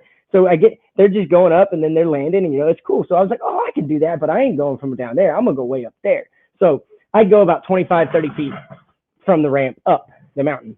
And sure enough, man, I got on and I was cruising, man. And I realized I started going really, really fast. And then I saw the ramp and I was still up and, part of me was like, turn off, just fall down, don't hit it. But I was like, no, I got this. So I hit the ramp. And eventually I was going through the air like this. And my board was behind me. It was like, straight like Superman style. And I had this big old racing helmet on with a massive face guard so that if I did run into anything, at least my pretty face, it would be safe. But no, I hit like this. So I hit down on the ground like this, and my board scorpioned over in front of me, hit the ground. My back, like the pop stopped the mountain. Everybody was trying to make sure I was okay because everybody saw it happen. Because when I was in the air, I thought it was going to be fine. It's supposed to be soft. But then towards the end, it was ice, and then it was just grass, and I landed in the grass. So there was no, it sucked. Anyways, I lacerated my kidney, and I bruised 6 ribs, and I couldn't breathe. I remember as soon as I hit, as soon as the pop happened, I was like, trying to just take a breath. Finally, I got this word out. I'm okay.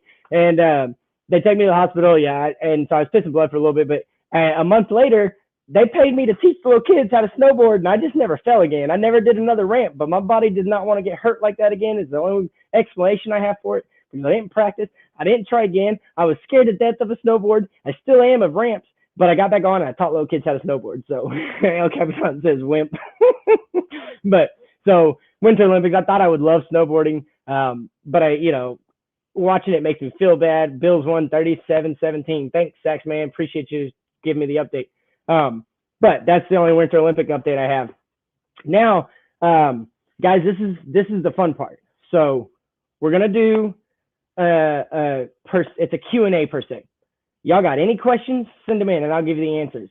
Now, Capitan's gonna post the link, and if y'all want to jump in on the conversation, anything we talked about, Tua, team, coaching, any of the NFL games. You want to talk about baseball? You want to talk about NBA? You want to talk about hockey? Y'all want to talk about anything, guys? Now's the time. There's the link. Just popped up in the comments. Jump over to YouTube. Click it. If you're not on YouTube and you are on Facebook, Twitter, Twitch, whatever you're watching on, please jump over to YouTube to enter the conversation. We can't show your comments unless you are on YouTube. We can see your comments, but I can't share them with everybody else. So unless they're paying attention, they ain't going to see your comment. We try to do our best to get everybody involved. If you do send a comment, and we do apologize if we do miss your comment, but that we really want it to get y'all involved in the conversation. So any questions about anything? I'm going to take a short, maybe a minute and 2 minute break. We're going to show the video, loop it back around, and then we're going to open up open mic night with Mike on the mic on the Fins Tailgate, guys. So give me about 2 minutes. I'll be right back. I'm going to, I got to drain the lizard.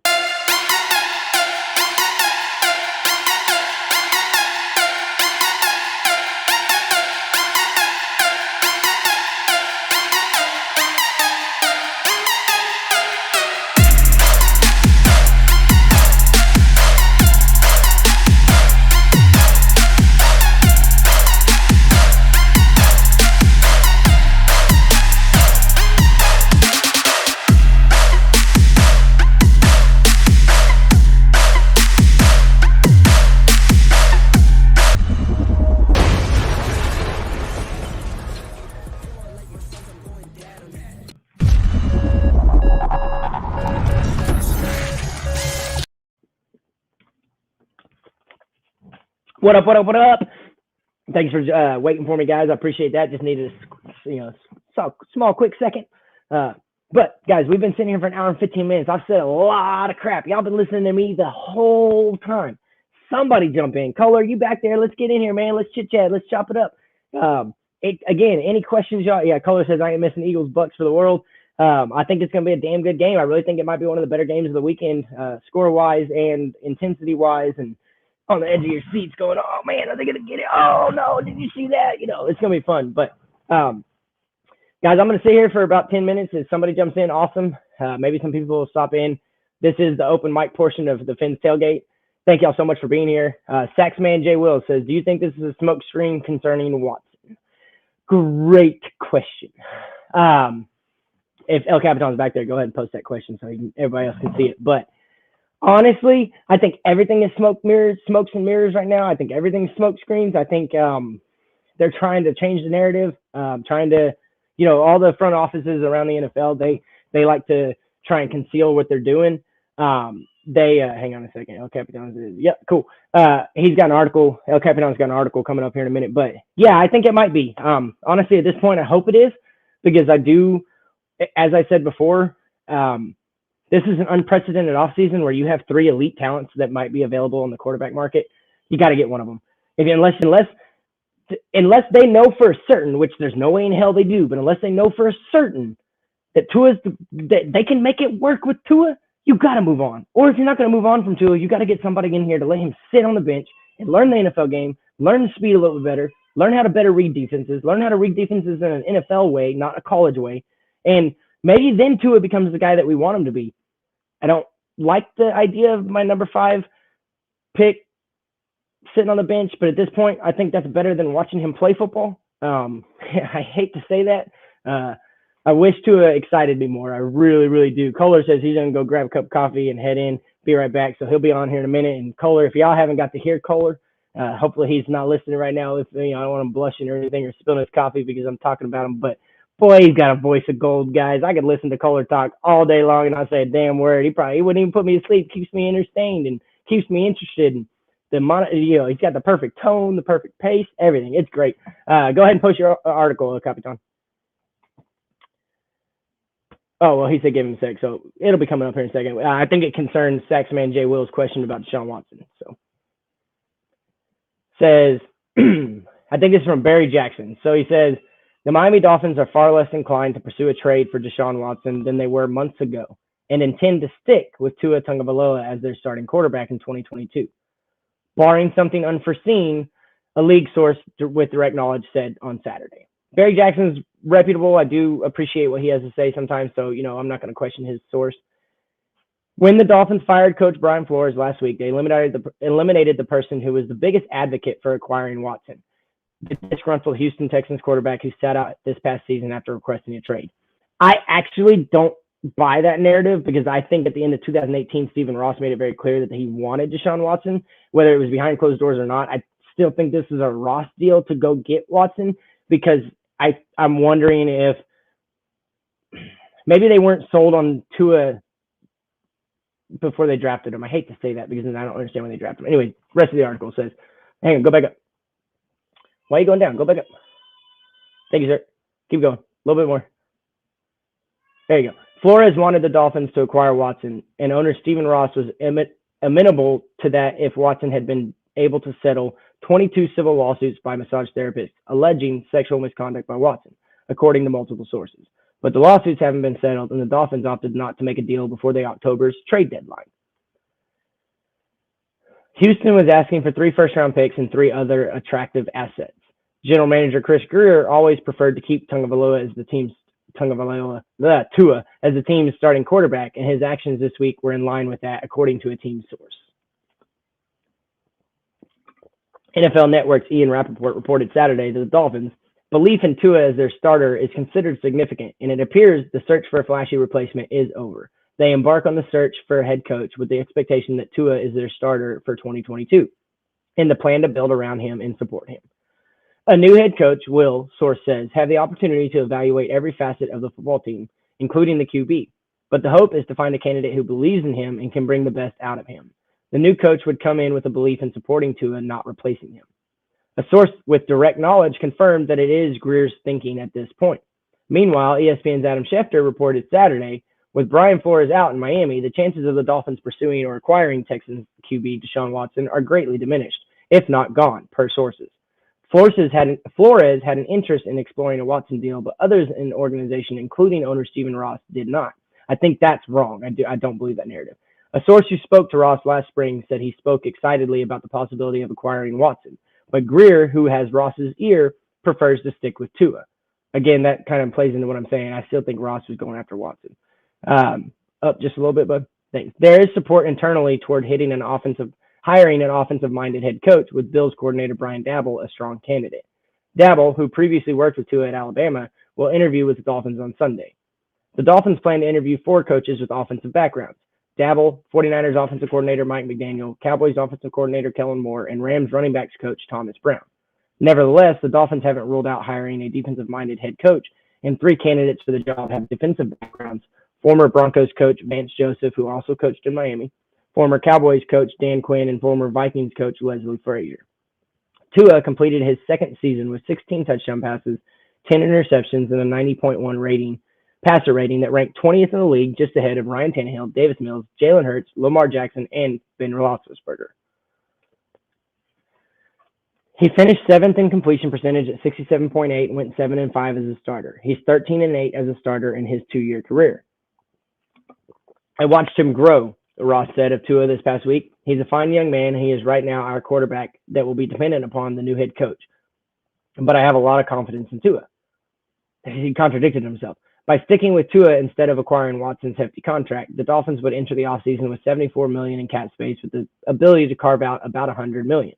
They also would keep their most significant draft inventory, including the 49ers first-round pick, their own second-round pick, and 49ers third-round pick. The Dolphins' first-round pick belongs to the Eagles, and their third-round pick belongs to the Giants. And that was what happened when we traded up to get Waddle. But so that's an article about Watson. To your point, Saxman. I think it's smoke and mirrors, smoke screens, whatever you want to call it. But I think that's all we're going to get until the playoffs are over. If they change my mind, or if they prove me wrong and they hire a guy before the playoffs is over, obviously it's a guy that's not in the playoffs, so maybe that's good because their number one candidate by most accounts is Brian Daboll, and he just made it to the next round. So I don't think we'll get any news about our head coach at this point unless they do he's going to be our head coach, but he's going to finish out the playoffs with his current team. I always think that kills the morale of a team. Not sure if that's the best thing, but man, I am going to say this before we bring Kohler on. I'm sick and tired of Tua talk. I'm sick and tired of Flores talk. I'm sick and tired of what we did wrong or what everybody thinks went wrong. I'm tired of talking bad about Tua for what people think I say. But I'm just ready for the next good news the Dolphins are going to give me because it's a lot of bad news lately, and a lot of bad news lately. I want to have optimism. I am optimistic that Javon Holland is going to be a stud. I think him and Brandon Jones are going to be a stud together. They're going to be a duo that gets talked about in all NFL circles. I think Jalen Phillips gets to play about 65-70% of the snaps next year and then increases that workload. But I think he's going to show that he's a great, great talent. But yeah, that's about it at this point. I haven't seen anything else from anybody on I'd like to keep Duke Johnson. He is a Miami guy, so he would be really fun to get to see for a full season because he looked completely different than with the Duke Johnson I remembered in Cleveland and the Duke Johnson I remembered in Houston. The dude put on weight and was a bulldozer. He was always the change of pace back when he was in Cleveland. He was the receiving back, and he wasn't really the guy that they leaned on to run the ball very much. And he looked damn good. I would love to see him back. I like Philip Lindsay because of his mentality on protecting the quarterback. I think that's great. But at this point, that's about all the optimism I have, and I'm ready for the Dolphins to give me something to be happy about because I think we all crave it as a Dolphins fan.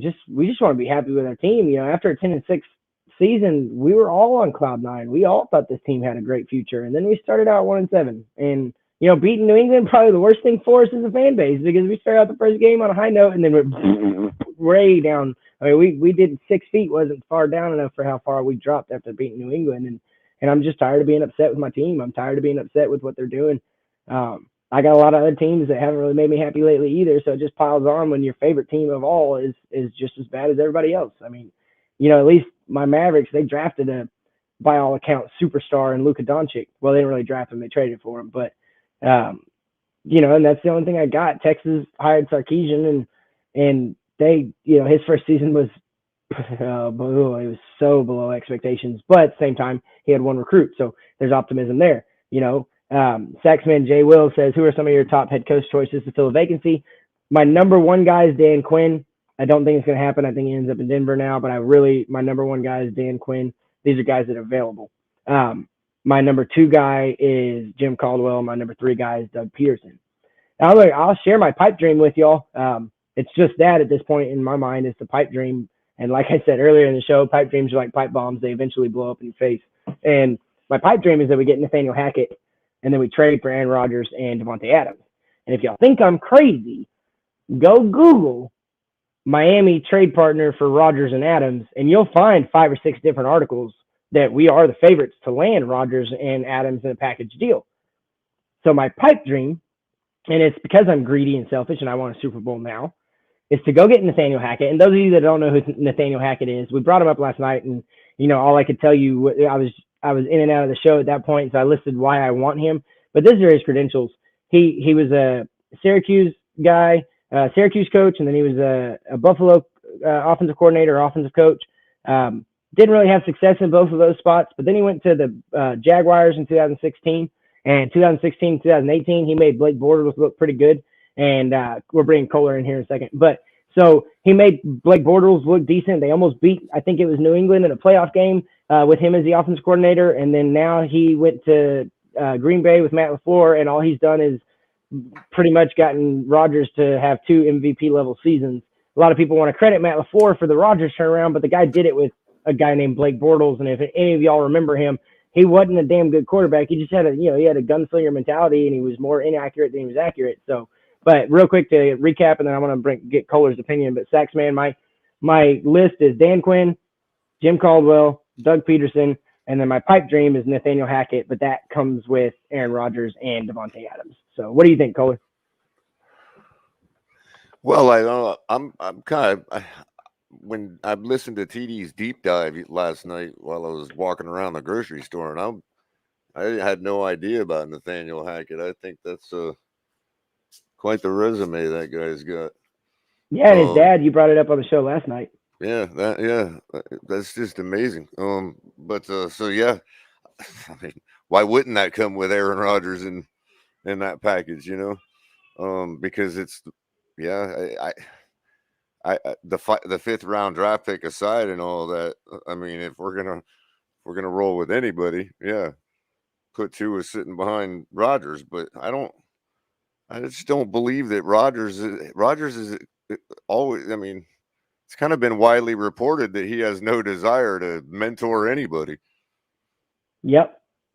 Well, and if that's the case, though, if you get Rodgers and, he's 36, he'll be 37 going into next season, you lock him up for 3 years with a fourth year, team option or player option, whatever, depending on how his seasons go. But maybe then you can trade to that article just now. I was in the other room. That article just now, that was the one that was Florio's article, I'm guessing. Barry Jackson, I believe, about Deshaun Watson. Oh, okay. Yeah. Okay. Yeah. So, yeah, I don't know if you guys noticed Florio's been throwing mud since like earlier this evening. I mean, shots Florio's fired back. Well, he's basically saying, look, we're not idiots. We're not blind here. And so he said, look, if it is the case that we were all wrong about that, then we were lied to. So there you go. Yeah, well, and that's my thing is and that's what I mentioned earlier, Kohler, is that in 2018, I think this is when the whisper started. It was before Tua. They've coveted Watson for a long time, and now they have should be a chance to go get him. And I think it was somebody asked earlier Saxman asked earlier if I think it was a smokescreen with everybody saying that we're no longer in it. El Capitan always talks about the business side. People work for the Dolphins, people work for Tua, people work for other teams, and they're going to put out what pushes the narrative in the way they want it. And if everybody's trying to take their eyes off of Miami potentially getting Watson, well, I did see an article recently though that connected Watson and Flores to New York. Yeah, I saw that too, and I the thing about what's going on, like with this morning with this whole sudden support campaign for Tua. I mean, it's blatantly obvious to me whether they support him or not, they're going to do that. I mean, why? I thought of all these different ways to say it, but the bottom line is Ross is not going to go out there and be like, "Hey, everybody, look, my goods are damaged. You want it?" I mean, come on. I mean, I agree with that. So we have to take that with a grain of salt anyway. And I mean, another thing is the double effect that it has is that if Watson really is settled on Miami, then we have no leverage with Houston. When he clears doesn't that give us all the leverage if he is going to hold out another year and this is the only team that he's going to go to?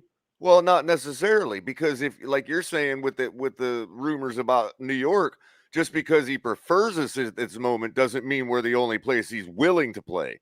The guy wants to play. You know what I mean? Ultimately. So then, I agree with you. So do you think that if the whispers start getting a little bit louder about other teams being involved, you think that's partly on Houston's part to drive up Miami's cost again? Because they did that that's before? what I'm sure that's what Ross expects. That's what he's trying to guard against by going out there and saying, "Nope, Tua's our guy. We're just as fine." And look at who we're interviewing for coach to make sure Tua is okay. So, if you think you're gonna rake us over the coals, Houston, what we're doing is, if you were to look at it if we were to look at it, without just taking everybody for their word, then you could easily say, well, we're bluffing Houston. We're saying, hey, show us your other cards. Show us the other teams that are coming here that Watson's willing to play for that can match what we can do. So go ahead, Houston. Have at it. We got Tua. Man, I hate it. Now Houston would have to come. Now, Houston, if Houston goes whatever and flips us the bird, then that's an indictment on Tua. That's another indictment on Tua. Yep. From another team. I see right where you're going. Yeah, I see right. Well, I mean, the thing is, in other words, they're saying stick with that guy. We don't give a shit. You know what I mean? Well, I don't know if you saw the video we showed with Keyshawn Johnson, Paul Feinbaum, and Jeff Saturday, and they asked, do you think Tua is the long-term answer in Miami? And all three of them said no. I'm sorry. Who were the people? Keyshawn Johnson, former Tampa Bay receiver, won Super Bowl, and then it was Paul Feinbaum, an NCAA football expert, and then Jeff Saturday was Peyton Manning center forever. Those are but all they clowns. all said Those that they all said, man. Yeah, but they also said that Tua is not the playing in Miami, and so if they're all clowns, then we are too, because we all think the same thing. Well, what I mean is, I was being rhetorical. That's the answer you're going to get from everybody is, all those guys are clowns. That was the point yesterday. This is why I keep beating the drum about what Joe Rose was saying. Joe Rose is the local radio broadcaster for our team. He's watched this team with his own eyes for 30 years. He's got the best eyes of any of us. So when I bring up what his radio show from the other morning, the first thing I do is bring up that he was talking to Brian Baldinger, because I know what they're going to try to do. Ooh, I love Ballsy, bro. I love Ballsy. But the first thing they do is, that guy's a clown, because they think they can say that because he's a national reporter or a national pundit. So then I deliver it home, and I'm like, well, he was talking to Joe Rose, and Joe Rose was happy to agree with him and kind of talk over him to say he agreed. So you're talking about long time. Hey, you don't trust my eyes. You want to insult my intelligence, then tell that to Joe Rose. That's fine. You know what I mean? Go ahead and tell that to the color commentator of our football team. Okay. Yep. Lakers all day. What's up, Billy? Man, everything's good, but it's not a good day for me. My Lakers lost bad. Yeah. Well, we got blown out by 23 to the Knicks the other day, so I feel it. And my Dolphins not doing so well, so today is not a good day. Hey, well, it can end on a good note, man. Give me some something good that's going on right now. Nothing, just that. Hey, but you're alive and breathing. That's good, right? I mean, you jumped on the Fins tailgate. You know that's always gonna be fun. Yeah, man, I love it. But it's just hard, bro. I don't know. I don't know what to do, bro. Like, I've been telling my mom that Tua has been trash all day. She be getting tired of me stop talking about Tua's trash. I'm like, Mom, because he is. You know what I'm saying? So, so it's like you still trying to accept the reality of the situation, and your mom's not helping very much. It seems like. No, I'm just trying to understand the situation of why would we fire a coach, right? Okay, did you? Okay, it's because I was listening to TD, right, and someone told TD to go on Devontae Adams' Twitter. I mean Instagram page, and look at his story, because he posted something about Brian Flores and the brain. But to go check it out if you can. Yeah, I'm gonna pull that up right now while y'all are talking. It's called I mean, if you don't follow him on Instagram though, but I feel like different players from different teams know that the Dolphins made a mistake. Yeah. Yeah, and plus, I think we already know we made a mistake too, to be honest with you. And I feel like our players, when Brian Flores got fired, our players was sad. I'm like they were sad and they were like shocked about it. And now, I feel like the other players know about this too, and I feel like they're not going to want to. Yeah, I just looked at that. I just looked at that Instagram thing. It says it is probably easier to teach a dolphin quantum physics than to teach you. And then somebody responded, if they are so smart, why did they fire Brian Flores? See? Yeah, that's an interesting one. So like players know that we made a mistake and it was dumb for us to do that. So I feel like we just don't know what we're doing. And Ross got bad information, and I. Mm-hmm. No, I think you're right on the money with that, Kohler. I think whoever told them that Tua was okay was probably the same person that told them that Drew Brees wasn't okay. Well, I mean, even in the whole debacle, as far as the internal struggles going on, politically speaking, I think he was getting bad information, and I think he realizes it now. There's nothing we can do. He's gonna stick with his guns to save face. You know what I mean? That doesn't mean that Tua is safe. It just means that we're never gonna know that. It's always gonna be, if you know if it finally dies, as far as the back and forth in the smear campaign, then that's fine. But it's always going to die with, Ross putting it out there or Ross thinking he made the right choice. He'll convince me.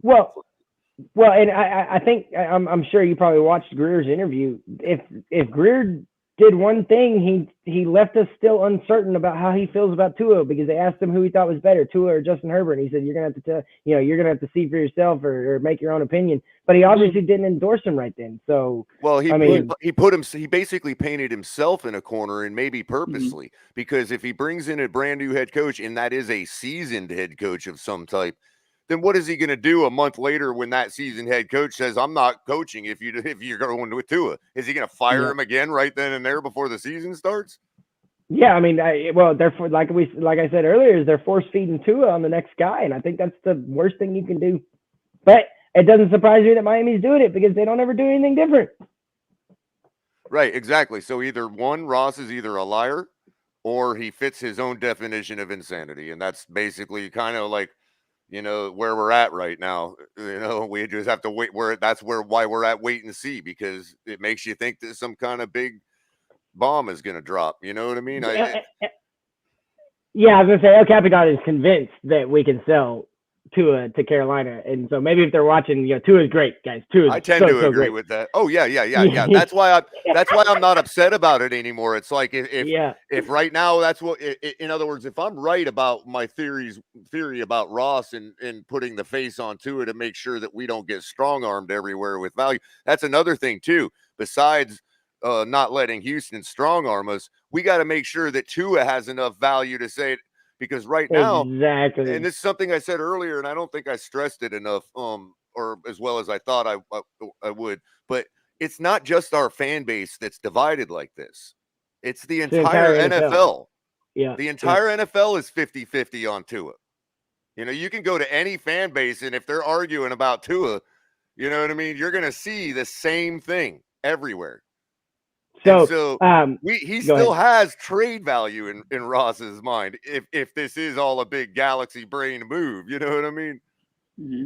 Oh yeah, 100%. So, and then Saxman, I want to touch on that in the comments, guys. He says, is Quinn, Caldwell, or Peterson even on the Dolphins list to interview? And Quinn has been reported to have been asked for an interview, but I've said this before, Saxman. I'm never paying attention to the guys that are being reported to be interviewed. I'm always paying attention to the guys that are available that haven't been reported to ask for an interview.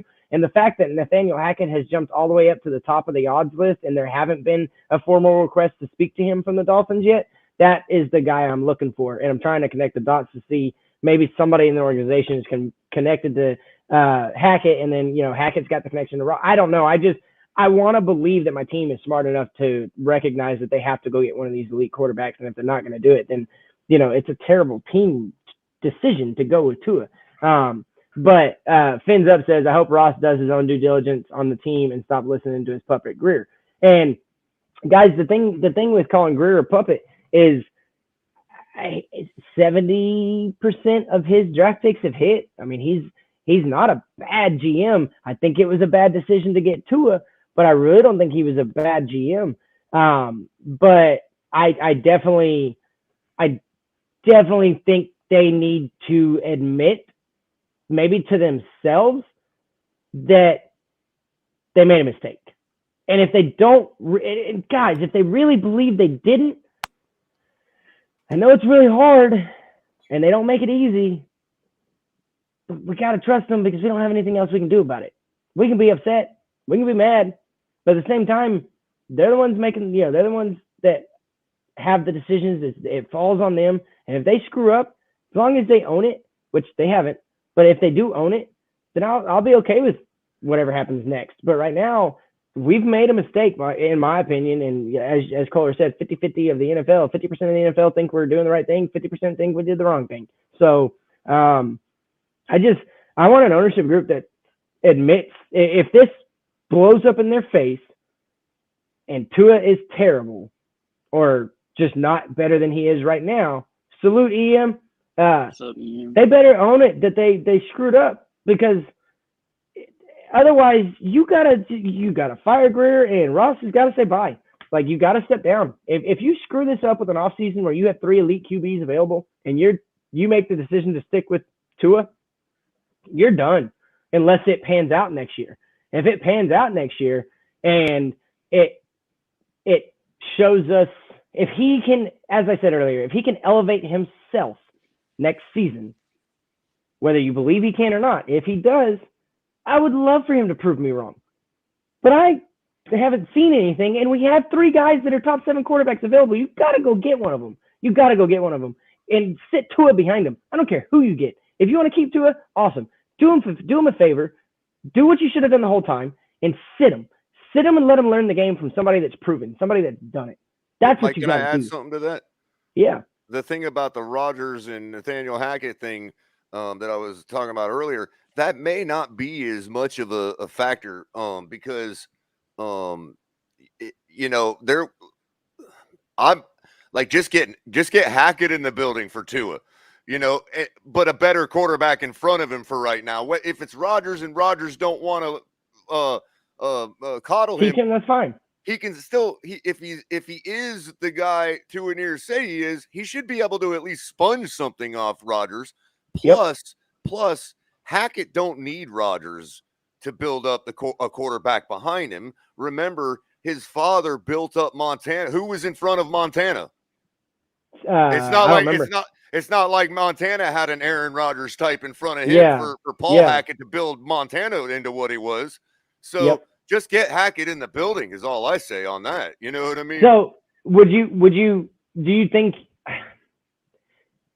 think he could unlock Tua if they don't get another quarterback? Here's the thing. If a guy like Hackett is telling Ross or Greer, yeah, I can work with Tua, if it's not just to get the job, then you trust him.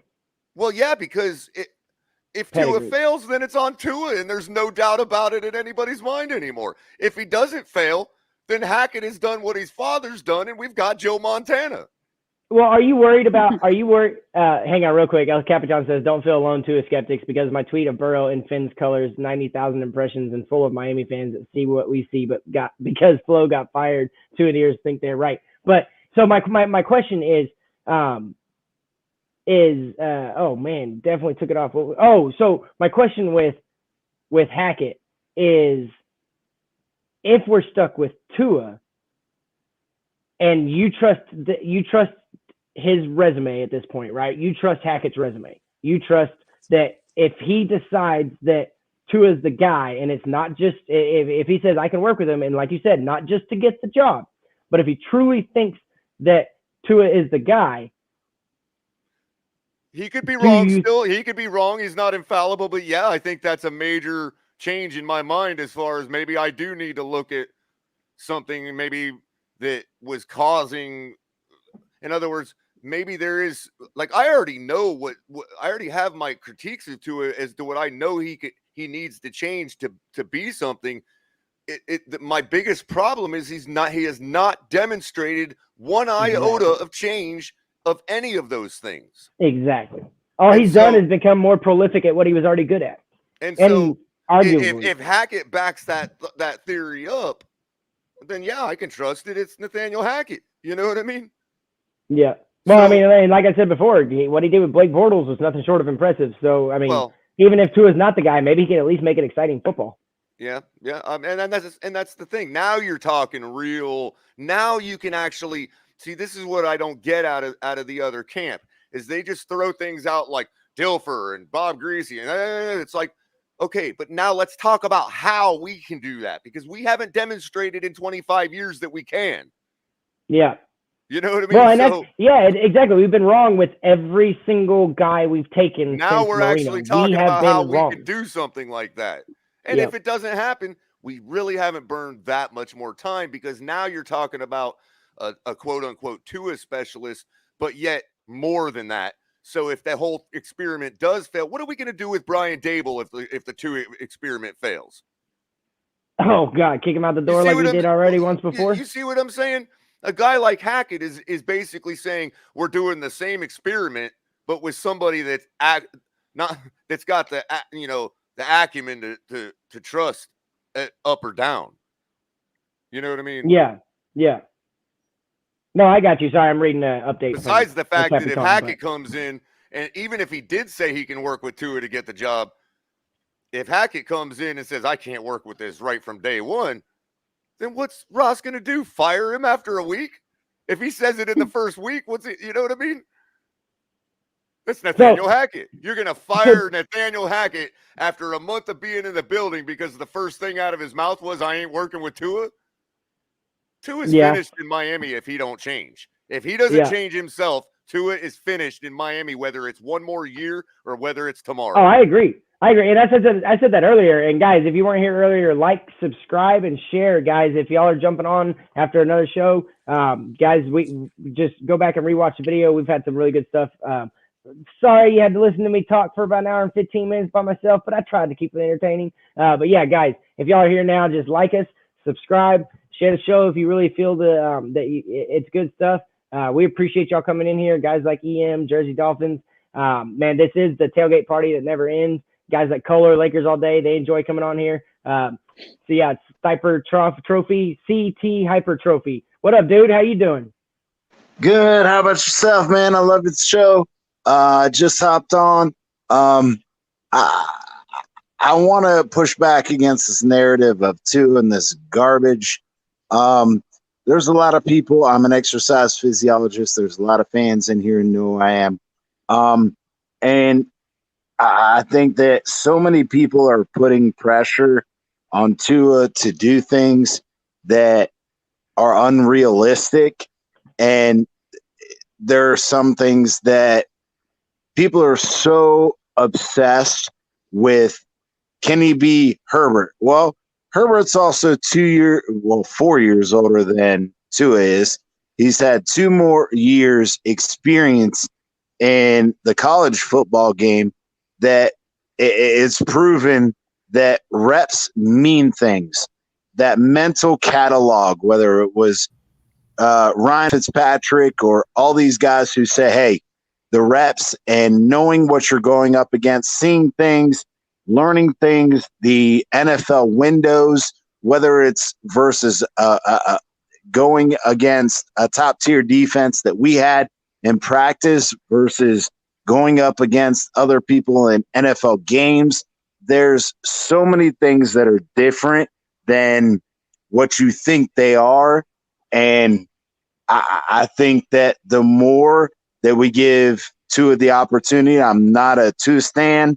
I do believe that if we give him the opportunity with a good team around him and he still fails, that's okay. We have the capital. We have the draft space to move off him. But you cannot discount that Flores was abysmal in every way on the offensive side of the ball because he couldn't trust his offensive coordinators. He couldn't pick an offensive coordinator, and he didn't want someone experienced who's going to come in and question him. So fair enough. That's fair enough, but that could have been changed just as well as Tua could get better. But Hyper, I got a question for you.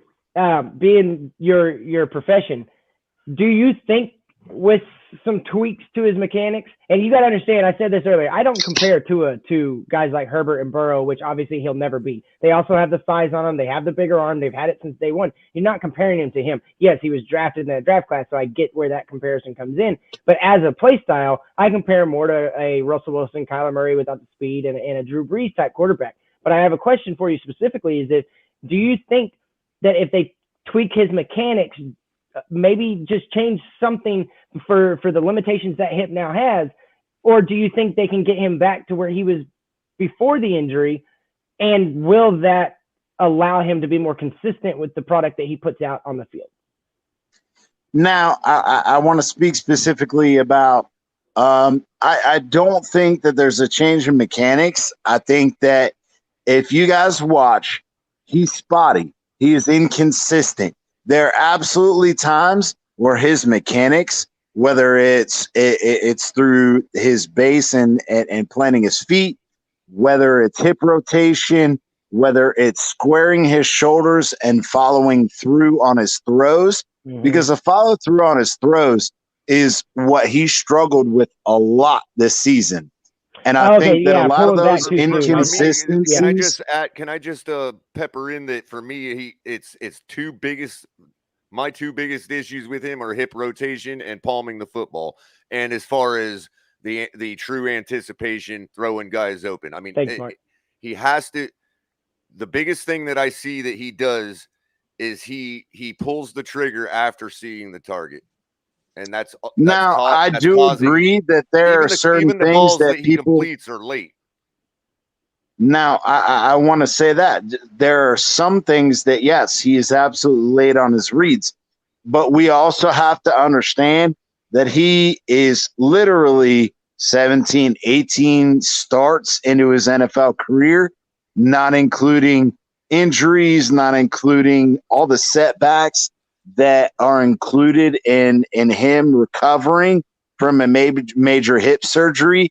I think that a lot of people, and I've said this on multiple platforms, people fail to realize that the same injury that Tua had as a posterior hip fracture is the same injury that the most highly occurrence of that injury is in a car accident. That is not on a football field. It's only happened a once. Posterior hip fracture occurs in car accidents. So he's not only got to recover physically from that, but then people have to understand it's not just the physical, oh, my hip is healed. Now it's, okay, I got to get back into the rhythm of doing what I've done 10,000 times before that. Okay, and I got two things. Go ahead. No, I'm just saying. So he has to get, there's a difference between being healthy, being in football shape, and being in NFL form. Those three things are a different story. And so go ahead. I was going to say, I want to take you deeper onto the question really quick is, do you think he has the capability to get back to pre-injury form, or is the hip not going to allow him to do that anymore? Well, I can say this. I can never guarantee 100% that he's going to be Tua before the injury. That's a very indirect. I can't answer that because you never know. But I will say, if he's willing, granted what I've seen on the field, if he is willing to put the work in mentally, not physically, because we saw through this offseason, physically, he's willing to put the work in. He went in and he came out, Flo tried to get him fucking put out because he did. He came out and looked physically great. His head down for and going for it. So the psych. But my thing is mentally, can he? Yeah, can he do all of the things that he was doing before?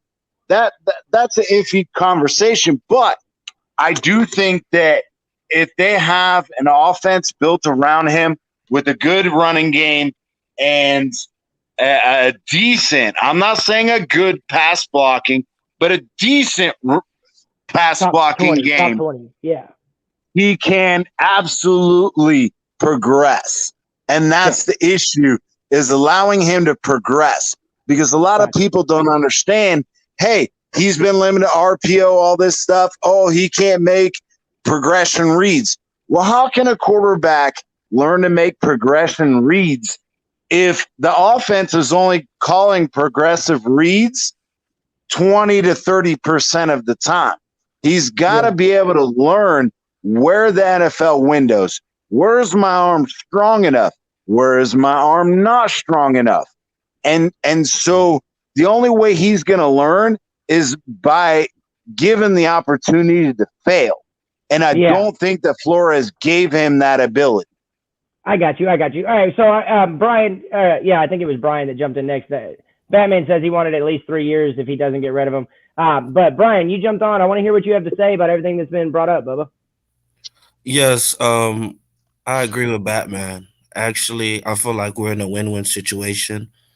I'm more of less focused on this coaching staff and the coaching. Let's just pray that they do find a coach that's going to be able to change not only the culture, but change this offense and bring this defense to a whole nother level.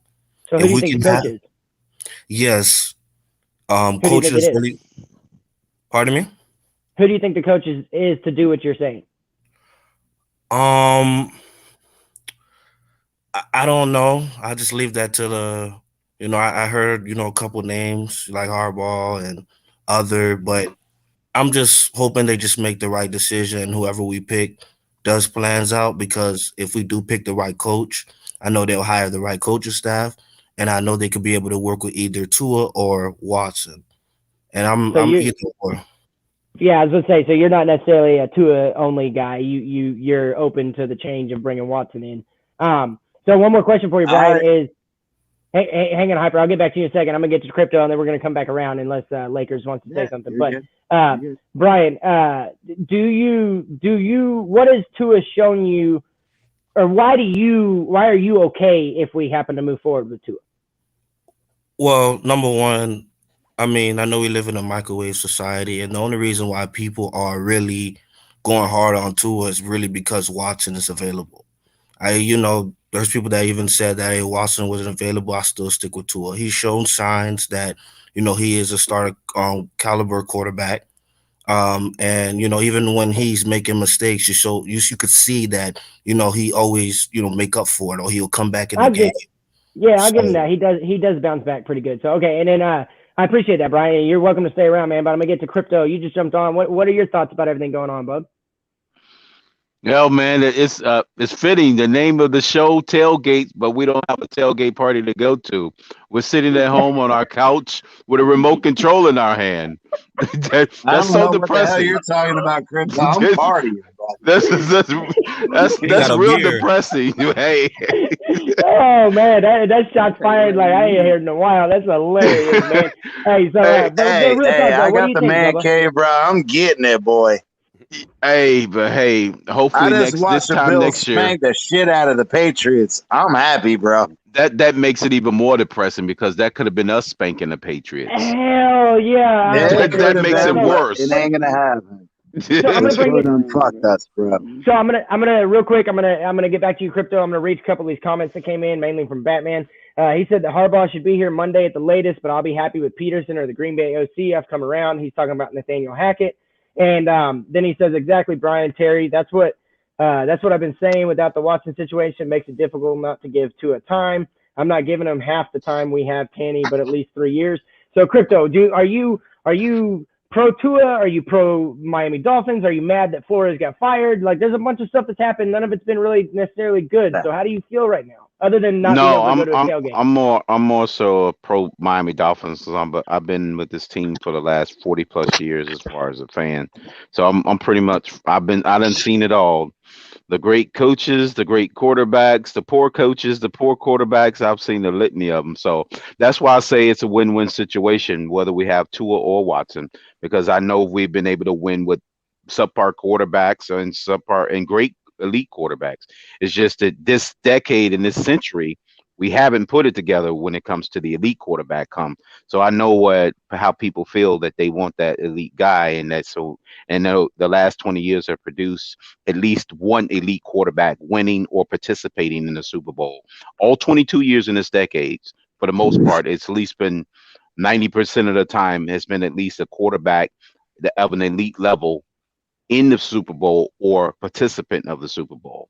You have an outlier with the other guys like the Denvers of the world, but that's rare. Yeah. Joe Flacco, I got you. So question for the panel then, and then we're gonna rotate this. And Hyper, you can spend a couple minutes talking about what you wanted to piggyback off earlier. But at this point, as the number 5 overall pick, has Tua shown y'all enough that Miami got it right taking him at 5, or did they make a mistake taking him at 5? Kohler, I want to start with you.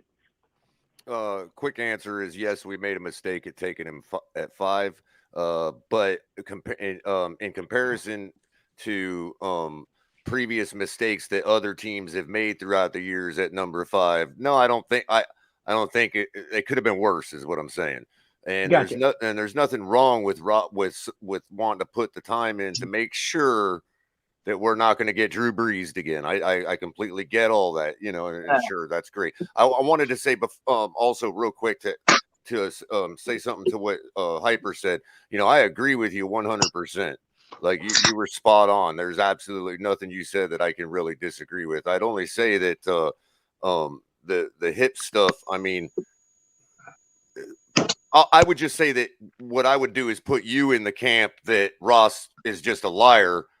And that's okay, because I think that if we do get the right people in, we're going to know one way or another whether all that can be changed. You know what I mean? So, and Tua has shown, to me at least, that earlier in the year, a couple of times, a couple goofy plays that he made, I could literally tell that it was because of the hip. You know what I mean? Like but by the Patriots game, there's nobody on that field that can say that Tua's psychological state is still being affected by his hip. You know what I mean? So because I get you on that. He won the game with by putting his head down and going for it. A 22-yard run, yeah. And when we get to me, I'm not going to skip anybody. When we get to me, I'll address that. Cool. All right. So Lakers all day, taking the injury into account, taking everything that you've seen and haven't seen, and all of your opinions together. Did Miami make a mistake taking him at 5, or do you think that you still need to see more? Are you asking me? I was asking Lakers all day, but there you go. Okay, Lakers all day. I'm not trying to skip nobody. No, you good, man. So I feel like we made it. Okay, I feel like we should have never drafted him because of, he was coming off that injury. And I feel like since, like it's a player, right? It's like Tua we drafted him, right? Actually, let me do this. Okay, so Tua got injured, right? He was coming off that injury. I feel like we should have never took him, and it was a mistake. So, like, why would we take a quarterback that just got injured, plus it's a hip injury, plus he had surgery, plus we didn't even see him throw the ball. He also had an ankle injury that same year, too. Ankle injury, and plus we haven't even seen him throw the ball yet. You know what I'm saying? So why would So you think it was a mistake? Yeah, so like why would we jump all into this Tua kid and we haven't seen anything from him since, like I feel since like before the injury. Yeah. It's like why? So it's like Hyper. Yeah, go ahead. Hey, Lakers, we're going to come back around because I'm going to finish this question off with another question. But Hyper, go ahead. What do you want to say, Bubba? So I'll go a little bit. I'll go into detail later if you guys want. But to be as concise as possible, I do think that, yes, the hip injury should have affected the choice. But I think that in the same aspect, without any camp, with COVID and everything, I think that it was hard for teams to make a choice based on what they saw in the game versus what they could bring a guy in and evaluate. So I think that was part of it. But I also think that, again, I'm not a Tua Tan. I'm not, a Tua Stan. I'm not. I'm not saying that he's going to absolutely work out. What I am saying is, I know from my professional opinion, I get his limitations, all the things that were going on with him. Mm-hmm. But I say that he has shown us a lot of flashes where things can work. But the problem is can the team build around him? And then once the team builds around him, if he shows that he's going to panic, that he's going to play that, as Saban said, and I think that played a lot into what Flores and his staff brought onto him is Tua was always looking for the big play. So Flores said, okay, let's stop looking for the big play let's look for the efficient play. And I think that he succeeded at being in the efficient play. But can Tua come out here and give us the explosive plays? Can Tua come out here and give us the guys who want to see the big plays? And what, I don't know. But that's part of him developing as a quarterback. Just like Fitz said, it's the mental catalog. Tua doesn't have the amount of reps that any other second-year quarterback has had. So because of the injury, him developing, Flores pulling him, all of these things, can he develop into the quarterback that we want him to be? I want to say that, yes, he has the ability to be that quarterback, but I'm also not a Tua stan. If he doesn't work out, I'm okay with that. If we build the team around him and he fails, replacing him be a lot easier. Isn't an issue. Yeah, I got Does that make sense? Yeah, no, 100%. I was about to ask you to kind of elaborate, but I get where you're going with that. But at the same time, I'm going to get to this in a second. I want to hear what Brian has to say. Do you think it was a mistake taking Tua at 5, or do you think that we should still wait and see if it was a mistake? I want to wait and see. I don't feel like Tua is a finished product. I really want to see what he does. I want to see how he, reacts in the offseason. I am rooting for Tua. I'm not a stan, but I am rooting for him to win. And I just want to see next year what happens. If we give him a team, we give him a good coaching staff, good coaching.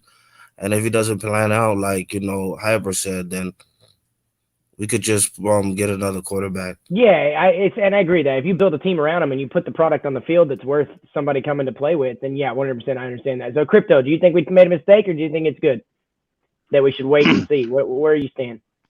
Well, this is more of a two-part question for me. I would say yes and no. This is what I'm saying when I say yes. Actually, Chris Grier was the one that convinced me on the Dolphins going after him at number 5. He said something that was very telling at an interview. Someone asked him the question, but they was alluding this to Tua. They said, "How do you feel about selecting injury-prone players with a high selection in the draft?" Obviously, they was disguising picking Tua at the time. They was alluding that to Tua. And you know what he said? This is what told me definitely that they're going to pick Tua at 5. He brought up the history of the Chris Martin. Of the Jets, right? Curtis Martin. Curtis Martin, right? He said that man had an injury-plagued college football career, and he turned out to be a Hall of Famer at the NFL level. Now, why did he bring that all of a sudden? Because he was using that as his justification on why he's going to pick an injury-prone player at the number 5 pick. He only brought up that example clearly to justify why he will be picking Tua at number 5. That's the only reason why he would say that, because he was saying, and why I would say no, because this will be more hindsight, because my strategy going in was to pick either the top defensive player that year, which was Simmons, or if they was going to pick a lineman, I will be all right with they didn't know I wasn't too okay with linemen being picked that high, at least in that particular draft. But I was okay. They had 3 first-round picks, but Tua wasn't my guy if they wasn't going to get him. Actually, Jordan Love was. I was going to pick him at that 26 part. What Green Bay picked him at. That's where I would have picked them too. And I would have used those 2 on either elite linemen on both sides of the ball, defensive side or offensive side. Derek Brown or either Simmons or one of them 2 great defenders at the time with a great offensive lineman. That would have been my first round for that year. I would have gotten my quarterback. It probably would have been Tua. It would have been Jordan Love. But at that point, can I make a quick comment? Because I figured he didn't have the injury. I wasn't too concerned with the injury part as far as his career, and he had such a high ceiling. That's the reason why I went. Well, I mean, obviously, quick comment. I think that yes, Hyper. I'm gonna get. Yeah, go ahead, Hyper. Go ahead. I just want to make a quick comment. My thing is a lot of people understand that when it comes to injury situations, it's a crapshoot, and that's all I'm gonna say. It's a crapshoot. Okay, when it comes to injuries, it's a crapshoot. Yeah, I get that. So now I want to take this question a little bit further, and maybe this rounds out my whole intention behind this session real quick. Is Tua a plug and play, whatever system? Obviously, I know the answer, but let me finish. Can you plug him and play him in any kind of NFL system? He gets compared to Burrow and Herbert, but I believe from the outside looking in, Burrow and Herbert, they would just fit into whatever system was there. The reason I ask that is because as a number 5 overall pick, you should be able to plug him into whatever system, or if you're going to build the system around him, I get it. But he should be able to he's a top 5 pick. He's got to be able to succeed in other systems because he's not always guaranteed to be in the same system. But I'm under the impression, and I want to know if y'all are too, that Tua can only succeed in a West Coast RPO situation. And I feel like the league has gone past that. So, Kohler, do you think he can excel at any other type of system than the one that they're trying to create now? Well, I'd expand further on that, and also it would help. The expansion will allow me to answer to a couple of the points that were made. I was never and am never usually in favor of drafting a quarterback first overall to begin with. It's nothing against Tua. It's nothing against it was anybody that was in the draft. I was just a firm believer. Obviously, see, here's the thing, and this look. The microwave society comment that made me think about something. You know, we haven't had an enjoyable product to watch since before the microwave was invented. Trust me, I was there. Good point. So the thing of it is that you know, I've been hungry for the last 25 years and been continually promised by the front office up there that you know, we're going to do this and that. So I'm always of the thought that when you really look at it, the recent phenomena of successful quarterbacks in the first round of the draft is not the norm, people. We have to look back in history and be serious about this. This is not a normal thing. This is not the tradition. Okay. So, you know, I was always in favor of pinching that star free agent, you know, quarterback anyway. I mean, everybody's going to say, well, Dan Marino came, you know, Peyton Manning, these first rounders. I get that. There's always the one. But this recent phenomena of there being 2 or 3 in each one, we're not used to that. You know, so I never wanted to draft a quarterback in the first round in the first place, and I expected it to be a bust. It always has been a bust on every team that I've ever seen when there's been this kind of hype on one player. So I expected that anyway, and I suspect that Ross did as well, or Greer did, I'm sorry. And so when Greer drafted Tua at 5, he's saying to himself, well, look, the guy had a serious hip injury. I can draft him in the first round, market the heck out of that. Okay, first of all. Secondly, we can try to overcome the hip injury. If we do, and we can, you know, build or develop or whatever, then that's even more gold. But if that doesn't end up being possible, then it's no different than if a first round quarterback would have busted out in the first place, like they're always traditionally do. So he could now say, well, come on, guys, he was injured. Whereas in the past, these general managers that pick a bust in the first round have always lost their jobs over it. You see what I'm saying? Yeah, I get you on that. It's got a built-in. He's guarding against a future. It's almost like a built-in excuse. Exactly. I didn't want to say excuse. It's more like I get that. Because if we can build him to at least serviceable, or like we were saying last night, just above Jay Fielder level. Well, that's the other thing too, is that, you know, Ross could have dropped in a star quarterback this whole time for many years. But at the same time, I think our team the way it's constructed now, as is championship level if we have an elite quarterback. However, do I think However, do I think that team, and this will I can already feel Hyper's pushback, because it's not as if I think that we're like, the greatest.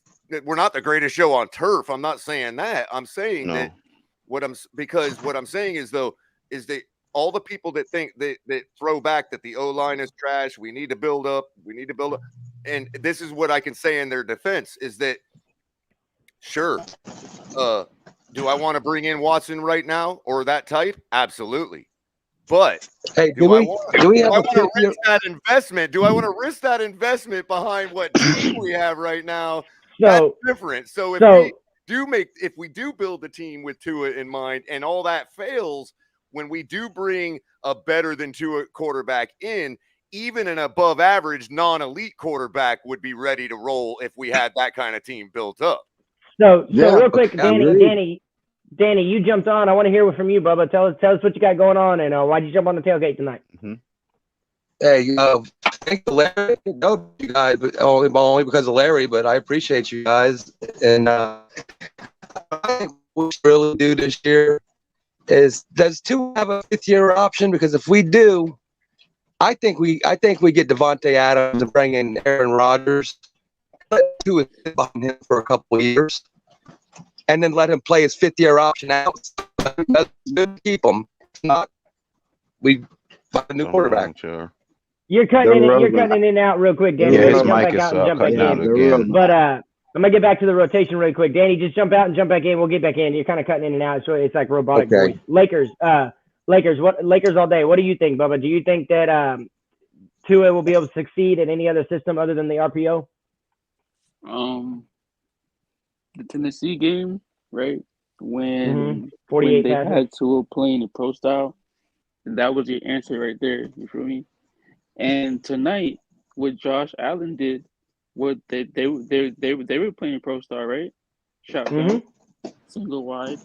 Yeah, he He was. was balling, right? And then Tua, the Titans made Tua throw the ball, and we was playing pro style, single wide. And how did he do? You know what I'm saying? So it's like, So I mean, he's good in his own system, but you know what I'm saying, when he gets to the playoffs, or you know what I'm saying, if he ever did go to the playoffs, they're gonna make him spread the ball out. And that's what Aaron Rodgers does that.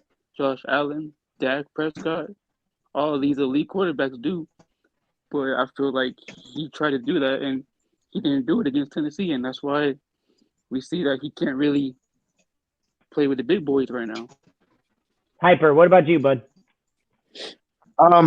So I want to throw this in. I do agree that absolutely there are situations where this team, whether it's the offensive line, the running game, giving to a supporting cast. And I try to say again earlier, I'm not a Tua stan. I'm not 1,000% sold on him, but I don't want to say that with all the deficiencies in our offense, whether it's the offensive line. Yes, I like Gesicki. Gesicki is a fucking wide receiver. He's not a tight end. Can't block save his life. Yeah, that I won't argue with that. My biggest thing is I really want to see, can we bring in a head coach that can play both the offensive and defensive side of the ball. I do believe that Tua's going to make improvements, whether it's Nick Hicks. Some people know I know Nick Hicks personally. Him and I grew up together. We played football together, which is Tua's personal trainer. So I think that Tua's going to make a lot of improvements. But the question is, again, I'm not a stan. I'm not a, it's going to happen. No, I'm not going to predicate all of my decisions on that. But what I want to say is I do believe that I don't care who our quarterback is. I don't care if Tua is not the one or not. What I want to see is, can Chris Grier and this organization put together a team that even if Tua is not the answer, next year we have 2 first-round picks, 2 second-round picks, and a crap ton of cap space. If we can get everything else together and that it's obvious that Tua's the issue, or if Tua comes in and proves he's not the issue, what are we going to do? And that's where I have a huge issue with who are we going to bring in as head coach? What is his staff going to be like? And what can we do in the future? Right. And I think that's where what we can do with him if Tua is not the guy going down further down the road. Exactly. Yeah, exactly. Because again, I'm not throwing 100% that Tua is going to be the guy. I do think that there have been some fallacies against Tua. I do believe that there are some scheme issues, there's some coaching issues, whatever. But I'm not going to say, oh, Tua's the guy because I'm not a Tua stan. No. Yeah. I am for the logo. I am for the logo. And go ahead. Yes. Finish up, Piper. I just want to finish up real quick. I want to get the team to an overall let's win situation and have a head coach that can make the right decisions. That's all. Heard. Yeah, I agree. All right, Brian, what do you think? You think Tua can do anything other than an RPO? I feel like Tua is a smart kid. I would have to see it. I don't believe he only could do that. But, I mean, when you have an offensive line like that and, like, some personnel and offense, there's so much you really can do. And even with the RPO, we didn't even excel to a high level with the personnel we have. We don't even have wide receivers that could be able to separate. That's not making excuses for him. I mean, I did see him as other schemes, and he didn't do well. But, I know where. I mean, you have pull to. it out. I just have to find it. I'll find it in a second. Oh, yeah, you have to be in a system or a scheme, not just one time. And probably he'll get better once he's in it. So I'll have to see. Maybe he's not, maybe he isn't, but I'll have to see. I got you. All right, Crypto, what do you think? I think as of now, he has the potential to work in more than one system, but as of now, as far as his current capability, he's only suited for that RPO style is what he excels at the best. That's probably why they're mainly going to it. That's my best guess. But as far as what he put on the field when they do try to experiment and put him outside of it, he doesn't seem as comfortable as you would like him to be doing anything other than RPO. He's more giddy when he's in the RPO, but he's less as enthusiastic about running any other system. So I'm saying he's not there yet running anything else other than the RPO. But I'm not going to say he doesn't have the potential because he does have a head on his shoulders. So the capability is there. It just doesn't suit his taste as of now, as far as his ability and his skill set. In fairness, he hasn't gotten where he's at without being able to learn and adjust. So we got to give him that credit at the very least. Yeah. All right, Danny. What do you think, Bubba? Do you think Tua? I'll let you answer this question in twofold. First part of your answer is, do you think we made a mistake taking him at number 5, knowing everything injury included? And do you think he can play in any system other than the RPO? Like the other gentleman said, I think he needs an offensive line to begin with and more receivers. But I don't know. I mean, I would like to see him get Aaron Rodgers and Deontay Adams to come as a package, get a couple tackles, a center, a linebacker, and let's go to war.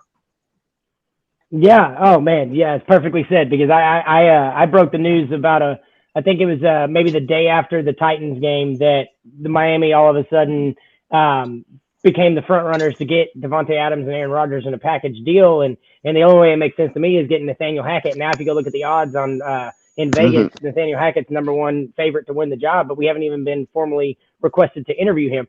So, guys, I really appreciate all y'all's answers, and the reason I asked the question is because for me, this is what it comes down to, and I'm gonna bring this full circle, and I'll give everybody a few seconds to close it out with your final thought. But here's my final thought. You have a guy that you chose to be the man. You picked him at number 5 with everything included. Now, all I hear is you've got to add this to the team. You've got to add this to the team. You've got to add this to the team. And maybe he didn't have the great supporting cast to start with. And I get all that. And maybe Burrow and Herbert and even Zach Wilson. And I mean, you can go down the list of quarterbacks that's thrown into a better situation than Tua. I get all of that. And I understand that. But at this point in time, I've taken my pitchforks away. I've put them back in the shed for Tua because I feel like I personally put unrealistic expectations for a second-year quarterback and really playing his first true season. I think I had unrealistic expectations because of the 10-6 season of what I expected from Tua and what I expected from the team. And I think a lot of it was unrealistic. And I have backed off. Like I said, I put my pitchfork up. So because of the injury, because of the lack of playing time, as Hyper said multiple times tonight, the lack of reps, the lack of seeing it every day, not enough of the opportunity to learn the game like other teams have. But it all comes down to this for me. You chose him at number 5, knowing he was going to have the rehab. He was going to have to probably sit for a year just to make sure he was fully healthy. You knew that he was going to have to do all of these things. That's why you got Ryan Fitzpatrick.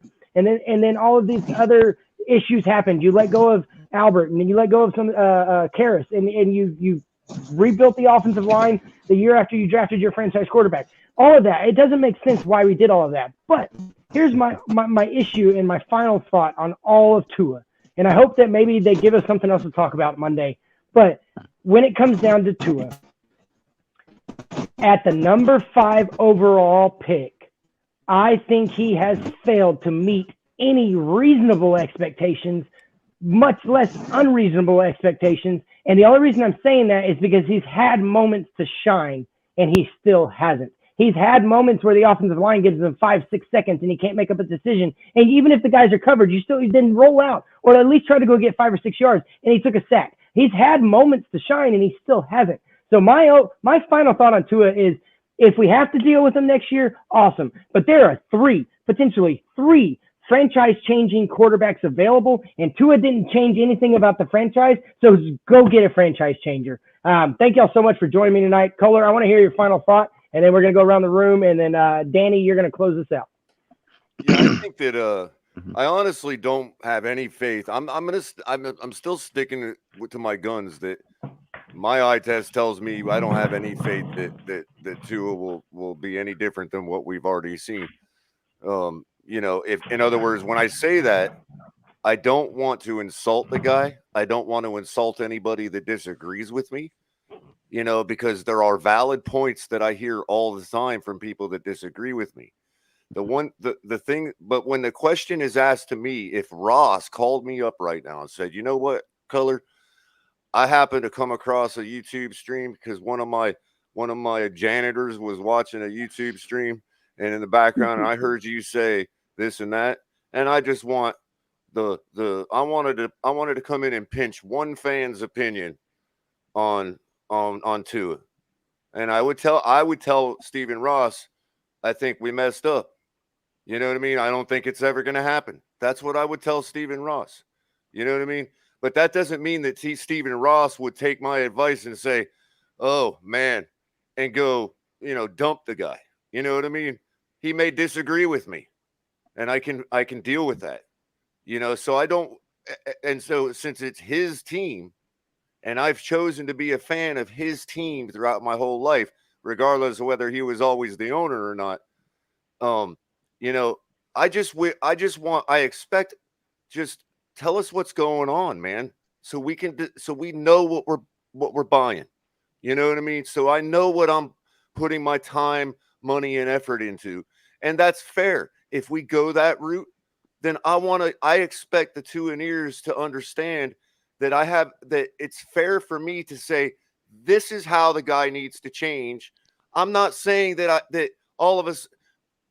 My issue is that I feel like they think that if we criticize Tua or point out flaws, or even if I'm agreeing to, okay, let's go to another however long it takes, like we've done for the last 25 years. If I'm to accept that and continue to pay for that, then I don't think it's unfair for me to even make fun of the guy if he screws up.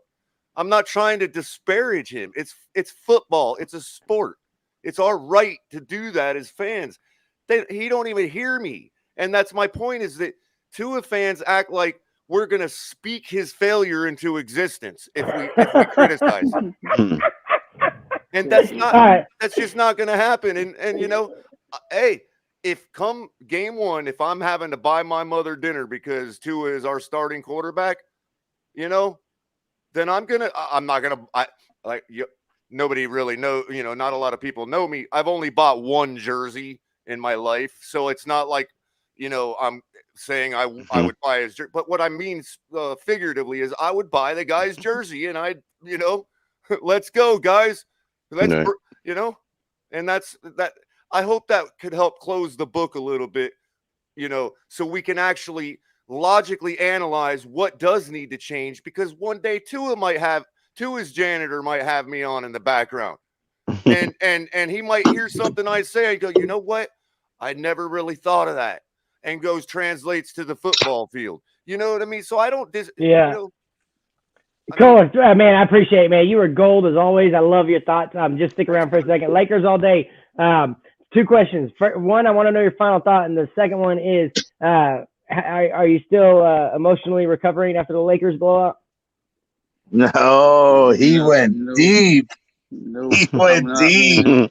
I'm not recovering. I can't. You know what I'm saying? Because we got my team over here in LA. We losing bad. You know what I'm saying? My coach, my basketball coach got to get fired, and then we got to trade some players for the basketball side, and now this situation with Tua and the Dolphins, it's all messed up. So he's just mad the Lakers are losing. He's just mad the Lakers are losing. He is. He was sore when he got on, but Lakers, man, I appreciate you always being in. Real quick, if you got to say anything else other than that, man, I appreciate it. And we'll see you next time. I got it. Okay. So I feel like our owner is kind of flip-flopping a little bit, because I feel like, okay, look, first at the trade deadline, like at the end, right, he talked to Deshaun Watson, right, and then now he's over here talking about Tua is going to be might be the starting quarterback. We don't know yet. But then after that, he's talking about, whoever head coach that we pick, they're going to be to decide on if they want Watson or Tua. Mm-hmm. Like, I don't understand that. You feel me?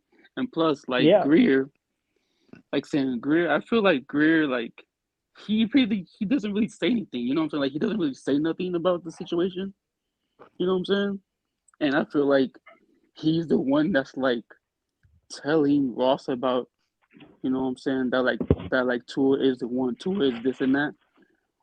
But I feel like some people don't really see that. I feel like Greer doesn't really see it. You know what I'm saying? I feel like Ross sees that.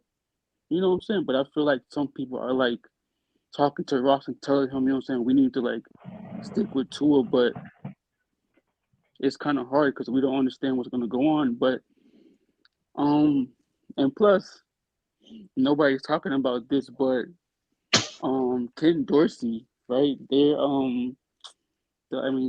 don't know if y'all want Ken Dorsey as the OC for the Dolphins. Quite a bit on this show.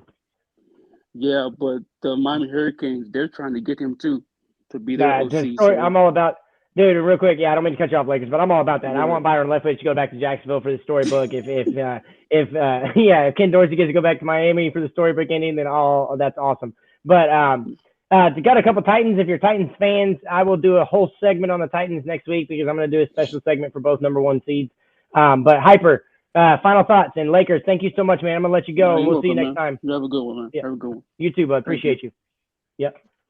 All right, Hyper, I appreciate you letting me on. I love the fact that, there are so many people who are so emphatic and enthusiastic about this team, and there's no really right or wrong answer because there are so many unknowns, and it's hard to pinpoint what's going to be the turnaround for this team. We can talk about, our run defense let us down in multiple games. Oh, well, Jacoby or Tua let us down in multiple games. Our defense let us down in multiple games. There are so many things out there that you can't pinpoint one little thing. But I want to say that I'm not a firm believer in, Tua is the savior, whatever. I do think that, he was a proficient quarterback in college football. He has the ability. He's a solid starting quarterback in the NFL. But is he going to give us the franchise quarterback? Is he going to give us all the things that the Dolphins, since Marino have been lacking? I don't know. I can't tell you that. But I do think that there are uncertainties, whether it's the offensive line, whether it's the running game, God forbid, wide receivers that I can actually stay on the field, that, Tua is not throwing to 7-11 wide receivers like, Isaiah Ford. There are so many things that are up for grabs and unknown. But all I want to see, and in reality, to sum it up, is I want a veteran coach who can come in here, who can evaluate Tua, this offense, this defense, and start making good changes to where I hate to say it, I'm not a Grier fan. I do think that he's done a great job in the drafting aspect, but he also said he's going to provide us a consistent winner, and can he do that? So that's overall in the Dolphins aspect. I want a winner. I want Super Bowls. I want to get drunk and celebrate winning games, and I just don't think we're at that point now. Yeah, for sure. Man, Hyper, thanks so much for dropping in, man. It's the first time I'd seen you here. If you've been here before, I apologize for not noticing. But, man, you're welcome back anytime. Don't forget to like and subscribe on the way out. And I appreciate you being here again, Bubba. So, Brian, final thought for the day. Yes, I want to tackle certain things in my final thought. Cool. I do like Cutler approach. I get it. He wants to win. Anybody with the right mind will tell you if Deshaun Watson is available, you go get him. And I'm a Tua fan because honestly, Deshaun Watson's already proven. And if I'm a new head coach, I would want Deshaun Watson more than a Tua that's an experiment. I'd rather get somebody that's proven and just get the free agents and cap. But then we also have to understand that things may change now and Deshaun Watson may not be in the picture. He may not want to come here. And that's a possibility. He may want to go follow Flores because there are reports that he wants to, be with Flores, and, probably could be rumors. And then with the Aaron Rodgers, he still could stay in Green Bay, and then Russell Wilson, I don't want him because I already know he's coming there for the big money with Sierra. And I know it's going to be the same thing. He's gotten fat too, Brian. He's gotten fat, bro. Mm-hmm. Yeah, so he got comfortable as hell. Yeah, I'm off Wilson. Yeah, He's spent, man.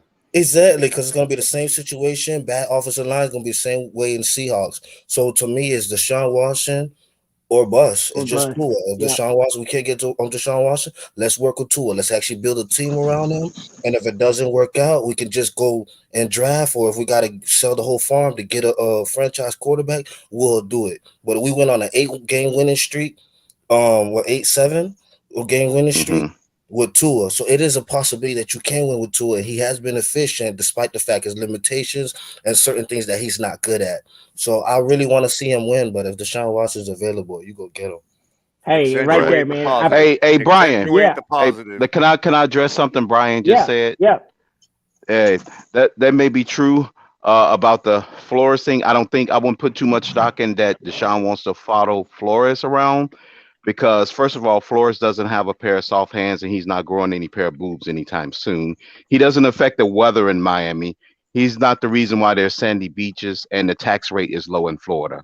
So with all that being said, Deshaun Watson don't probably give two flips in the fart about Flores and what he's doing. I get that, but I agree. It's all about the Miami nightlife. I said it's the Miami lifestyle and the tax rate and the benefits of the city that he's worried about and it's affecting his bottom line from a business standpoint. Exactly. Lest we forget that his preference was Bieniemy when Houston wouldn't hire Bieniemy in the first place. So he'll go to Bieniemy if he don't have to go to Flores. You know, but I know that's a little name to look out for. But Brian, go ahead, finish it up. That's why that's why I didn't put too much stock in him following Flores around, and that's why Bieniemy is still plus 500 odds and been there for 2 weeks at that number. You know what I mean? All right, Brian, finish it up and we'll let you go, bud.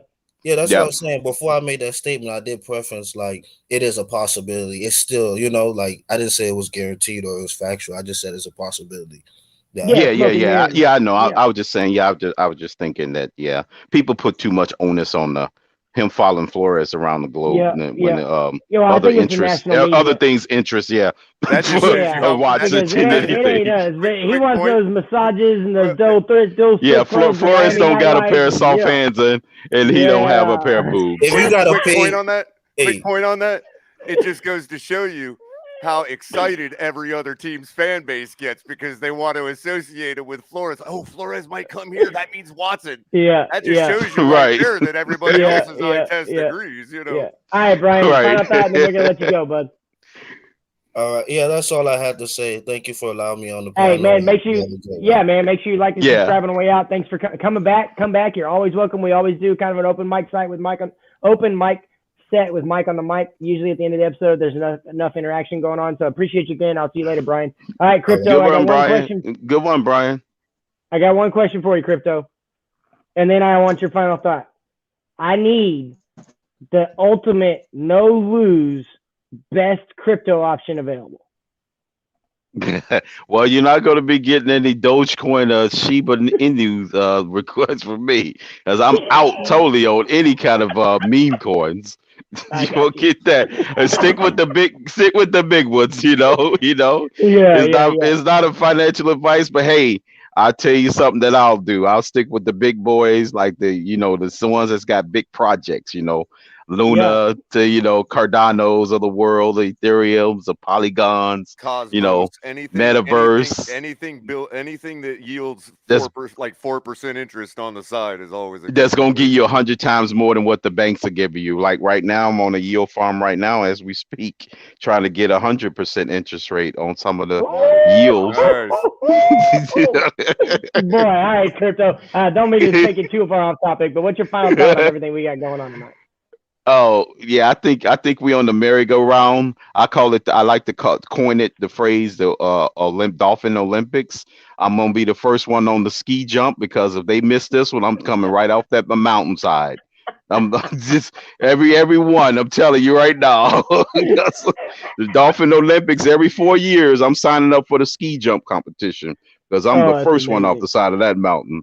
When they blow it this time. And then another thing, I think we're in purgatory, a 20-year purgatory, because remember, we got blessed with the Dan Marino years for 20 years, then followed by 20 years of just mediocrity. Well, it was the opposite. And I still think it was the opposite of the Patriots, where they was in mediocrity for 20 years and then got blessed with Tom Brady for 20 years following that. So hopefully our next cycle, we enter in our 2022 to 2042 cycle, then we're gonna have Dolphin heaven, I guess. If we got to get this coaching staff right, it's pitchfork. Somebody mentioned something about the pitch. I think that was you said something about pitchforks and torches. Yeah, I put my. Mine's is gonna be my pitchfork and torch is gonna be held towards the new coaching staff because you got to win a minimum of 11 games because Flores gave you 10. You just got rid of the guy that gave you 10. So I don't hear no excuses. You're saying you got to improve and upgrade this position and that staff.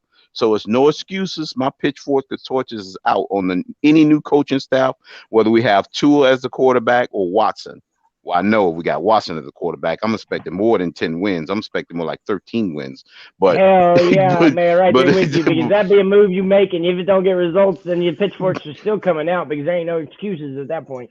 yeah, because they're But talking about Batman said something about Harbaugh coming in on Monday. Hey, I hope that's true. But hey, if I don't it's think even if Harbaugh. it's I not think him, Harbaugh goes to Vegas. Yeah, all right, Crypto man. I think it's about time you switch your little tag to 2022, maybe 2023, because I'm all sad and depressed. I see Super Bowl 2021 with a Dolphin, and we didn't make it. So, but hey, man, I appreciate you. I appreciate you stopping in, and we will be doing a crypto show later this summer. So, man, you're welcome to stop back in. We'll get talking about that all night. But thanks again for coming in, Danny. okay, I'm gonna get you. I got you.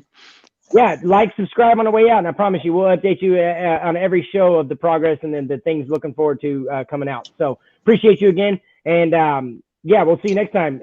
Danny, I want to go to you, and then I'm going to let Logical Guy ask his question and give his final thoughts. So what's your final thought on everything we talked about tonight? Well, I'm eager for next year, but I'm ready to see all the stuff that goes down in the off season and everything, because I think it's going to be a lot of good moves, hopefully. But I'm 49, almost 49 years old, and I'm tired, dude. I'm ready to see us win a Super Bowl. I mean, I'm just ready. Yep. I'm over ready. I feel you on that. Yep. Awesome, Danny. Well, I appreciate you stopping in, man. Definitely come back, like and subscribe on the way out. You're welcome anytime. Appreciate you. Logical Guy, go ahead and ask me your question. Give your final thought, and Kohler and I will answer your question before we get off. I just wanted to come on and talk about some other stuff in the AFC.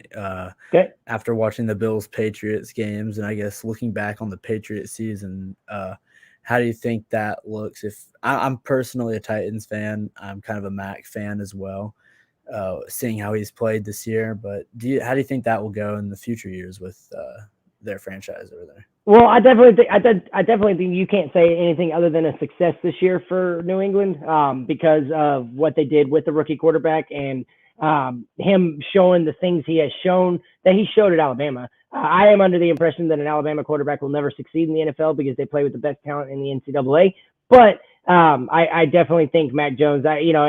Part of my Dolphin side doesn't want to say this, but I do think New England has a good one in Mac Jones. I think he has a potential to have a really high ceiling. I don't know if he'll ever be the superstar that Tom Brady became, but I am scared that Mac Jones might figure it out faster than Miami gets a quarterback. And then on your Titans, I'm gonna speak on them really quick. El Capitan in the back, he actually thinks there's a dark horse to win it all if Henry comes back. I guess Henry is coming back, but man, I hope y'all are appreciating Ryan Tannehill more than Miami fan base did. There was a lot of Miami fans that wanted him out after year 1, after year 2, after year 3, his entire career. Dude always had a different offensive coordinator every year. Y'all have given him some consistency in Tennessee, and I'm really excited about it. And I just really hope that y'all appreciate him more than the Miami fan base for the most of us. I appreciated him, but there was a lot of us that didn't really give him the chance to. That didn't really factor in everything. The fact that he had a different offensive coordinator every year, like the dude never had consistency. So yeah, and El Capitan says in the back, AFC Championship game, Bills, Titans, book it. Anything else you want to ask, Bubba? Just like along with the Titans, I was at the Bills game this year and the Chiefs game this year, so 2 really good ones. And it's just always a fun sight. Even though I love seeing Derrick Henry touchdowns, it's always fun to see them just running up the middle with Derrick Henry as a fake, and then just have Ryan Tannehill just use his legs from being a receiver at A&M. Could I say something? Yes, sir. I told that Tennessee. Dunk. And I think we've only had, I think, like 1 or 2 games this season where we had Julio, AJ, Derrick Henry all healthy and in the same game. And even earlier in the season when we had that, it was Julio who was just getting like introduced to the offense. And our last game, he scored his first touchdown, which was kind of crazy to think that he hadn't had a touchdown with us. But I think if it looks like we'll be playing the Bengals, say the Chiefs went out their game against the Steelers. So yeah, I can see a Bills Titans AFC Championship, and I don't know if I want to go to that one. Maybe. Could I add something about Tennessee? Yeah, go ahead, go. I think that I think Tennessee is a testament to what happens and what the possibilities are when you have a person from the New England line And if you let them be what they can be, I think Mike Vrabel is a testament to what can be achieved. You know what I mean? And also, I think that as far as Tennessee and Tannehill, obviously, you know, they built up enough around the guy, and he himself has enough qualities to have star games, whether you consider his career a Hall of Fame or an elite or whatever career. But I'm actually like, especially with if Henry's, you know, playing, I'm just on the, like, been waiting with bated breath for this breakout game that I know he's going to have. You know what I mean? Where it's like, oh, that's right, he can throw the football for 300 yards if he wanted to, you know, where he's tossing it all around the field to Julio Jones and AJ Brown. And I mean, these guys are beasts. You know what I mean? You know, one of these days where Ferkser's got 2 touchdowns, you know what I mean? And it's like, I just see that coming. And if the weather is great in Tennessee this time of year, if it's the right type of day, it's absolutely the most perfect football weather you can have. And that's the type of game that Tannehill thrives in. That's all I'll say about the game next week, you know. Yeah. All right, Logical Guy. We appreciate you stopping by, man. If this is your first time, like and subscribe. Come back and see us. We have always got fun content. I'll talk to you about any team. It don't matter who you root for. So appreciate you. And thanks again for stopping by. Kohler, I'm going to let you round it out with some final thoughts, and I'm going to close out the show by myself. But go ahead and give it to us, man. At this point, I just want to win. You know, let's see if I had anything on my ombudsman list here to mention. It's all gold. Let's see here.